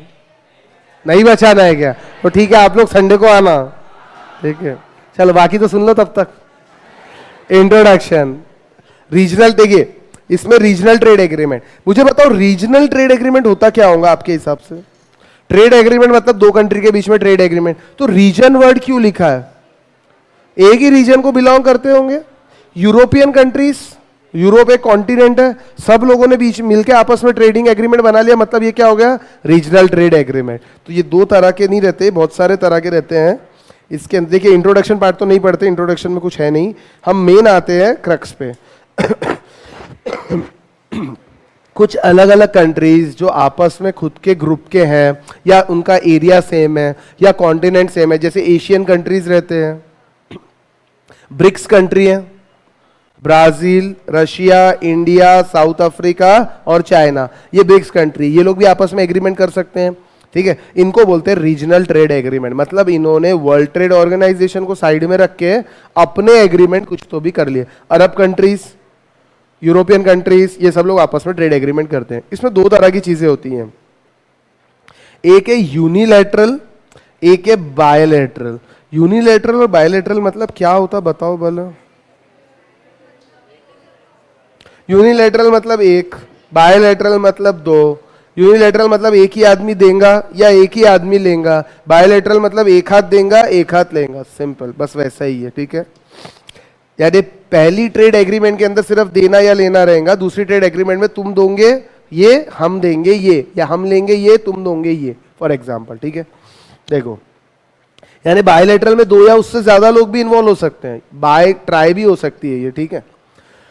Unilateral trade agreements under which importing country offers trade incentive in order to encourage the exporting country to engage in international economic activities. This will improve the exporting country's economy. यानी यहाँ क्या हो रहा है, exporting country बेचारा बहुत छोटा है और importing country बहुत बड़ा है, तो बेचारे उसका भी थोड़ा विकास होना चाहिए, इसीलिए हम agreement करते हैं। Most favored nation पढ़ा था, प्रेफरेंशियल भी पढ़ा था। प्रेफरेंशियल टैरिफ क्यों लगाते हैं? ताकि हम चाहते कि उस कंट्री से हमारा बिजनेस अच्छे से हो, तो ये होता है यूनिलैटरल। फॉर एग्जांपल श्रीलंका ने कुछ नहीं किया अपने, और श्रीलंका छोटा कंट्री है, ठीक है, तो इसके लिए हम क्या कर रहे हैं कि भैया श्रीलंका से अगर चाय पत्ती इंपोर्ट करोगे तो 5% ड्यूटी लगेगी, बाकी किसी भी कंट्री से आप इंपोर्ट करोगे तो 10% लगेंगी। तो इसका क्या हुआ, हमने यूनिलैटरल ट्रेड एग्रीमेंट किया। और बायलैटरल क्या होगा, श्रीलंका को हमने अगर प्रेफरेंस की कैटेगरी में डाला तो बदले में हम श्रीलंका को बोलेंगे तू भी हमको प्रेफरेंस की कैटेगरी में डाल। ये होता है एक हाथ देना और एक हाथ लेना, ठीक है। Agreement which set rules of trade between two countries, two bloc or a bloc of and a country. These may be limited to certain goods and services or certain types of market entry barriers. Example, European Union, South Africa Free Trade Agreement, ASEAN, India Free Trade Agreement. ये ASEAN क्या होता है? Association of South East Asian Nation. जो south east Asia के अंदर जितने Nations है उनकी एसोसिएशन और इंडिया के बीच में भी एग्रीमेंट हुई है। कौन से कंट्री आते हैं साउथ ईस्ट एशियन के अंदर? सिंगापुर, जापान आता? जापान नहीं आता, म्यांमार आता। जापान कहाँ है वहाँ पे? थाईलैंड है। अच्छा जापान नहीं बोलोगे, सॉरी। सिंगापुर, म्यांमार, थाईलैंड, इस टाइप के कंट्रीज आते हैं इसके अंदर, ठीक है। इसके बाद आता है रीजनल प्रेफरेंस। प्लीज, क्या वो डाउट है? Association of South East Asian nation, Asian यानी country. Regional preference trade agreement, ये क्या होता है? रीजनल प्रेफरेंस ट्रेड एग्रीमेंट, किसी पर्टिकुलर कंट्री को प्रेफरेंस देना। ये सब है एक ही जैसे, अलग अलग नाम है, बाकी कुछ नहीं है। For example, global system trade preference among developing countries. इसका मतलब क्या होता है? डेवलप्ड कंट्री से ट्रेड करने से अच्छा डेवलपिंग कंट्रीज आपस में ट्रेड करो, इससे दोनों का डेवलपमेंट होगा। डेवलप तो ऑलरेडी डेवलप्ड है, उससे ट्रेड करके क्या फायदा, ठीक है। एक और है ट्रेडिंग ब्लॉक। ट्रेडिंग ब्लॉक मतलब यूरोपियन फ्री ट्रेड एसोसिएशन, अरब लीग, ये एक पूरा ब्लॉक है। यहाँ 2 कंट्री नहीं रहते, 5-7 कंट्री रहते हैं जो मिलके एक ब्लॉक बनाते हैं और वो ट्रेड रूल्स डिसाइड करते हैं, आपस में ट्रेडिंग के भी और एक्सटीरियर बाहर के लोगों से ट्रेडिंग के भी, दोनों चीजें इसके अंदर आती है। Trading bloc is a group of companies having free trade agreement between themselves and may apply, यानी आपस में फ्रीली ट्रेड करेंगे और एक कॉमन एक्सटर्नल टैरिफ लगाएंगे अदर कंट्री पे। यानी ईरान भी वही वही टैरिफ लगाएगा, सऊदी अरब भी वही लगाएगा, इराक भी वही लगाएगा, दुबई भी वही लगाएगा। ऐसा वो लोग आपस में फिक्स कर लेंगे और आपस में अगर ट्रेडिंग करेंगे तो कोई भी इंपोर्ट को ड्यूटी टैरिफ कुछ नहीं लगाएंगे। इसके बाद आता है फ्री ट्रेड एरिया। ये क्या होता है? फ्री ट्रेड एरिया मतलब ये पर्टिकुलर एरिया है, मान लीजिए पूरे यूरोपियन कंट्रीज है। अगर हम लोग आपस में, यूरोपियन कंट्रीज अलग अलग 19 कंट्रीज में बटे हुए, सोवियत यूनियन जिसको हम बोलते हैं, अगर हम आपस में ट्रेडिंग करेंगे तो हम कोई भी टैरिफ नहीं लगाएंगे। तो यानी ये एरिया में कोई भी ट्रेडिंग होगी तो टैक्स लगेगा क्या? नहीं लगेगा। इसको बोलते हैं फ्री ट्रेड एरिया, यानी यहाँ पे कितनी भी ट्रेडिंग करो कोई आपको टैक्सेशन नहीं लगेगा। कस्टम यूनियन क्या होता है? अगेन वही चीज होती है। इसके अंदर 2 बात आती है। अगर आपस में ट्रेड करेंगे तो कोई ड्यूटी नहीं लगेगी, लेकिन एक फिक्स्ड एक्सटर्नल टैरिफ रहेंगी। अगर किसी बाहर वाले आदमी के साथ अगर हम लोग ट्रेड कर रहे तो कस्टम यूनियन यानी 10-15 कंट्री, 5-6 कंट्री मिलके एक यूनियन बना लेंगे, ठीक है। लेबर यूनियन के बारे में सुना ही होगा, जैसा यूनियन बोलती है वैसा लेबर काम करते हैं, उसी टाइप से ये कस्टम यूनियन रहती है। It is a group of country that eliminate all tariff on trade among themselves but maintain a common external tariff on trade with countries outside the union. ये MFN को violate करते हैं बहुत सारी चीजें। WTO ये सारी चीजों पे बैन लगाता है। WTO बोलता है ये सब नहीं होना चाहिए, लेकिन WTO की कोई सुनता नहीं है। ये हमको थोड़ी देर बाद पता चल जाएगा, ठीक है। 5th पॉइंट कैसे आया? 5th point 6th point same है? नहीं, थोड़ा सा फर्क है। दूसरे कंट्रीज से ट्रेड के बारे में कुछ लिखा नहीं है ना? कहाँ लिखा है? हाँ, determining that tariff with independent. एक चीज देखो, जो ग्रुप ऑफ कंट्री है आपस में फ्रीली ट्रेड करेंगे और दूसरे कंट्री से कितने रेट में ट्रेड करना, वो लोग इंडिपेंडेंट है। यानी ये ग्रुप में मान लो 5 कंट्रीज है, तो आपस में तो फ्रीली करेंगे, लेकिन मान लीजिए इससे दूसरे कंट्री से कैसे ट्रेड करना, ये पांचों इंडिपेंडेंट है, तुम्हारी जैसी इच्छा वो रेट लगा सकते हैं। लेकिन इस केस के अंदर लिखा है कॉमन एक्सटर्नल टैरिफ, यानी पांचों लोग एक ही टैरिफ लगाएंगे बाहर वालों के ट्रेड पे। समझ आएगा? ठीक है। कॉमन मार्केट क्या होता है?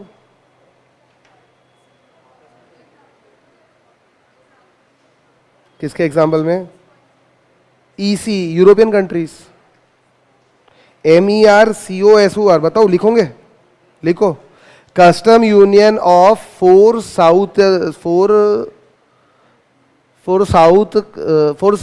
South Cone countries, Argentina, Brazil, Paraguay और उरुग्वे, इन सब की कस्टम यूनियन है ये। लिखना है तो लिख लो। लिखो, custom union of 4 southern countries, south countries की कस्टम यूनियन है। अर्जेंटीना है, उसमें ब्राजील है, पेरिग्वे है और उरुग्वे है। ये 4 कंट्री है। ये 4 कंट्री ने इसका नाम रखा है अपने यूनियन का। आई बात समझ में? जैसे यूरोपियन का ईसी नाम है, वैसे ही इनका अर्जेंटीना, ब्राजील, उरुग्वे एंड पेरिग्वे। कोई काम का नहीं है, लिखना है, लिख लो नॉलेज के लिए। ठीक है, ये एग्जाम्पल है। कॉमन मार्केट क्या होता है? कॉमन मार्केट मतलब कस्टम यूनियन का ही कंटिन्यूएशन के अंदर है। इसको और डीप बनाते हैं। मतलब कैसा कि भैया वही चीज आगे कंटिन्यू हो रही, हम लोग आपस में ट्रेड करेंगे तो कैसे करेंगे, और बाकी लोगों से ट्रेड करेंगे तो कैसे करेंगे। अगर एग्जांपल यूरोपियन यूनियन और आसियान कंट्रीज है, ठीक है, association of South East Asian nation, ठीक है, इंडिया भी आता है इसके अंदर। A common market deepens a custom union by providing a free flow of factors of production, labor and capital in addition to free flow of outputs. The members countries attempt to harmonize some institutional arrangements and commercial and financial laws and regulation amongst themselves. There are also common barriers against non-member. यानी जो भी इन countries के members हैं उनके ऊपर इनके लिए rule अलग रहेंगे, और जो बाहर वाले मेंबर्स हैं उनके लिए रूल्स अलग रहेंगे। ये भी कर सकते हैं। ठीक है। इकोनॉमिक एंड मॉनेटरी यूनियन क्या होता है? अगेन आपस में डील करेंगे तो अपनी ही मॉनेटरी करेंसी के अंदर करेंगे, अपनी करेंसी में। जैसे यूरोपियन यूनियंस पूरा यूरोज में डील करते हैं, उनको डॉलर से कोई लेना देना नहीं है। अरब कंट्रीज ने भी बताया अभी कि हम सब अपनी करेंसी में डील करेंगे, दूसरे की करेंसी में नहीं करेंगे। इंडिया ईरान के बीच में भी एग्रीमेंट हुआ कि ईरान कुछ पेमेंट रुपीज में एक्सेप्ट कर लेगा। ठीक है। तो ये सब लोगों को अब धीरे धीरे अकल आ रही है कि डॉलर्स को हमको तोड़ना है। ठीक है। अब ये सब चीजें हुई कहां से थी? ये GATT, एक general agreement on trade and tariff, और एक वर्ल्ड ट्रेड ऑर्गेनाइजेशन, दोनों एक ही है कि अलग अलग है? एक ही है। GATT पहले वर्ल्ड ट्रेड ऑर्गेनाइजेशन का नाम था, अब वो बंद हो गया और उसका नया नाम है वर्ल्ड ट्रेड ऑर्गेनाइजेशन। तो पहले क्या था? GATT मतलब general agreement on tariff and trade. किसके बीच में होंगे ये एग्रीमेंट? जनरल, वर्ल्ड के सारे कंट्रीज के बीच, जो जो लोग इनके मेंबर्स रहेंगे। तो GATT provides for rules for much of the world trade for 47 years. कब से कब तक था ये? 1948 में शुरू हुआ था और 1994 तक था। Along with 2 full-fledged Brayton would institution. Brayton would मतलब क्या होता है? अच्छे लैंडमार्क इंस्टीट्यूशन। तो हमारे वर्ल्ड में 2 बहुत अच्छे इंस्टीट्यूशन है, एक है वर्ल्ड बैंक और एक है IMF। ये दोनों इसके मेंबर्स से फुल फ्लेज, यानी आप ये बोल सकते हो GATT बनाने में वर्ल्ड बैंक और IMF का बहुत बड़ा रोल है। अब इसके बाद हुआ क्या? 8 राउंड्स हुए। राउंड्स मतलब मीटिंग बोल सकते हैं आप। 8 बार ये लोगों ने मीटिंग करी, 4-4 साल, 2-2 साल, 3-3 साल इनकी मीटिंग चली। हर कंट्रीज का एक एक टाइम दिया जाता था कि आप इतने समय में आइए और डिस्कशन कीजिए। बहुत सारे राउंड्स इसके अंदर हुए। ठीक है। इसको ट्रेड राउंड्स कहा जाता है। Held under auspices GATT resulted in substantial international trade liberalisation. मतलब किसी कंट्री के अंदर प्रॉब्लम है, आपस के अंदर ट्रेड बराबर नहीं हो रही है, तो यहाँ पे आके ये लोग मिलते थे, अपने ट्रेड डिस्प्यूट्स, रिस्ट्रिक्शन, ये सब कुछ सॉल्व करते थे और एग्रीमेंट बना के चले जाते थे। ठीक है। It was a platform for all countries to harmonise their trade relationship, ऐसा बोल सकते हैं। अब ये चल रहा था, अच्छा चल रहा था, लेकिन कुछ कुछ चीजों में GATT बहुत ज्यादा पीछे रह गया था। वो क्या थी वो अब बताएंगे। Though GATT trade rounds in earlier years contemplated tariff reduction as their core issues, later on Kennedy round in mid 60s, Kennedy यानी एक जगह है, and their Tokyo round, Tokyo यानी जापान में है, in 1970 leads to massive reduction in bilateral tariff, establishment of negotiation rule and procedure on dispute resolution, dumping and licensing। इसका मतलब क्या होता है? स्टार्टिंग में जो GATT था उसका कोर इशू था टैरिफ रिडक्शन करना, लेकिन सिर्फ टैरिफ रिडक्शन से ट्रेड बढ़ जाता क्या? नहीं, उसके अलावा आपको नॉन ट्रेड बैरियर्स जो है वो भी हटाने पड़ेंगे। तो बाद में जो 2 राउंड हुए, कैनेडी राउंड और टोक्यो राउंड, उसके अंदर इस चीज पे ध्यान दिया गया कि अगर डिस्प्यूट होता है तो उसका रिजोल्यूशन कैसे होगा, प्लस हमको टैरिफ के अलावा और क्या क्या करना चाहिए। जैसे बायोलेटरल एग्रीमेंट अगर बना के रखे तो उसको हटाओ, सबके लिए एक ही रूल रहना चाहिए, ठीक है। और जो लास्ट राउंड था उरुग्वे राउंड इन 1986-94, सबसे लंबा चला ये, 8 साल तक चला ये राउंड, ठीक है। was last and most consequential of all round and culminated the birth of WTO and new set of agreement। यानी 1994 में GATT बंद हो गया और उसके जगह क्या आ गया? WTO, ठीक है। तो क्यों GATT बंद हुआ, उसके रीजंस लिखे हैं, अब समझ लो। यहां से इंपॉर्टेंट पार्ट स्टार्ट होता है, ये इंपॉर्टेंट है एग्जाम पॉइंट ऑफ व्यू से। Why GATT lost its relevance? तो भैया कुछ तो भी गलती हुई होंगी इससे, या GATT में लोगों का बराबर काम नहीं हो रहा होगा जो उनके मेंबर्स होंगे, इसीलिए ये प्रॉब्लम हुआ है। तो देख लेते हैं। इट वाज ऑब्सोलीट, ऑब्सोलीट यानी पुराना हो जाना। It was obsolete to fast evolving contemporary complex world trade scenario characterised by emerging globalisation. दिन ब दिन ग्लोबलाइजेशन बढ़ते जा रहा है और जिस तरीके से ट्रेड बढ़ रही है उतनी तेजी से ये GATT बढ़ नहीं रहा था, नए नए ट्रेड एग्रीमेंट्स बढ़ाने में फेल हो रहा था। Second, international investment has expanded substantially. लोग एक दूसरे के कंट्री में इन्वेस्ट करने लग गए। अगेन GATT उनको संभालने में सक्षम नहीं था। एक और चीज आती है इंटेलेक्चुअल प्रॉपर्टी राइट। समझता है कि intellectual property right, goodwill, patent, trademark और ट्रेड इन सर्विसेज। पहले सिर्फ गुड्स की ट्रेडिंग होती थी, आजकल सर्विसेज की भी ट्रेडिंग होती है। और इंटेलेक्चुअल प्रॉपर्टी राइट्स, IPR जो रहते हैं, गुडविल रहता है, एक कंट्री से दूसरे कंट्री में पेटेंट्स, ट्रेडमार्क्स, ये सब जाते कि नहीं जाते? तो ये सब चीज़ों को वो कवर ही नहीं करता था। तो ये ज़रूरी है कि नहीं है? कोई भी इसमें से 4 पॉइंट ध्यान रख लो, 8 में से कोई भी 4 पॉइंट जो आपको इच्छा हुई वो ध्यान रख लेना, ठीक है।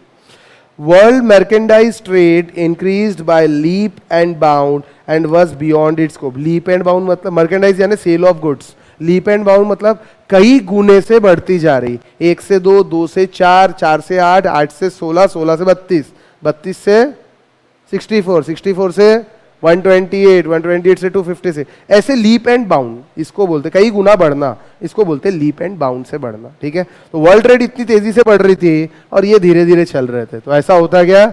नहीं होता। सोचो ना, एक एक राउंड को 8-8 साल लगा रहे हैं और 8 साल के अंदर तो वर्ल्ड ट्रेड कितनी बढ़ जाएंगी? यस और नो? तो दूसरे साल में अगर कोई एग्रीमेंट हुआ होगा तो 8 से 8वें साल में तो वो खत्म हो जाएगा। यस और नो? द एम्बिग्यूटी, एम्बिग्यूटी मतलब क्लियर नहीं था, सब कुछ एम्बिग्यूटी से भरा हुआ था। एम्बिग्यूटी इन मल्टीलैटरल सिस्टम क्या कुड बी हैवीली एक्सप्लॉइटेड। बहुत सारी एम्बिग्यूटी थी जितनी भी ट्रेडिंग हो रही थी उसके अंदर, या जितने भी एग्रीमेंट बन रहे थे उसमें। Efforts as liberalising agricultural trade were not successful. Agricultural trade भी होनी चाहिए, जिस कंट्री में शॉर्टेज है फूड ग्रेन की वहाँ एक्सपोर्ट होना चाहिए, जहाँ पे कम है वहाँ इंपोर्ट होना चाहिए, ठीक है। तो ये एग्रीकल्चर ट्रेड एग्रीमेंट एक भी नहीं बन पाई। एग्रीकल्चर भी गुड्स है कि नहीं है, ये बनी ही नहीं। There was inadequacy in institutional structure and dispute resettlement system. Inadequacy मतलब जो इंस्टीट्यूशन है GATT नाम का, उसमें लोग ही नहीं रहते थे, और अगर 2 कंट्री के बीच में झगड़ा होता है तो सुलझाने के लिए भी लोग नहीं थे, तो इस वजह से डिस्प्यूट बहुत लंबा चलता था। It was not a treaty, therefore the terms of GATT were binding only in so far and they were not incoherent with nation domestic rule। मतलब क्या हुआ? जो रूल्स थे, GATT इतना कोई ट्रीटी नहीं करता था। ट्रीटी मतलब एग्रीमेंट करना। तो GATT के अंदर क्या होता था? ट्रीटी, दोनों नेशन अपने बीच में ट्रीटी नहीं करते थे, डोमेस्टिक रूल्स को ज्यादा प्रेफरेंस देते थे GATT के रूल्स से। तो और कोई GA की सुनता नहीं था, ठीक है। तो इस वजह से GA बंद हुआ। देखिए लास्ट में उरुग्वे राउंड के अंदर GA का लास्ट राउंड था और इस्टेब्लिशमेंट ऑफ WTO था। Round started in Uruguay in September 86 and was schedule to be completed by December 1990, लेकिन बहुत सारे डिफरेंस प्रॉब्लम आते गए, हीटेड कंट्रोवर्सीज आई, तो ये दिसंबर 1993 तक चला।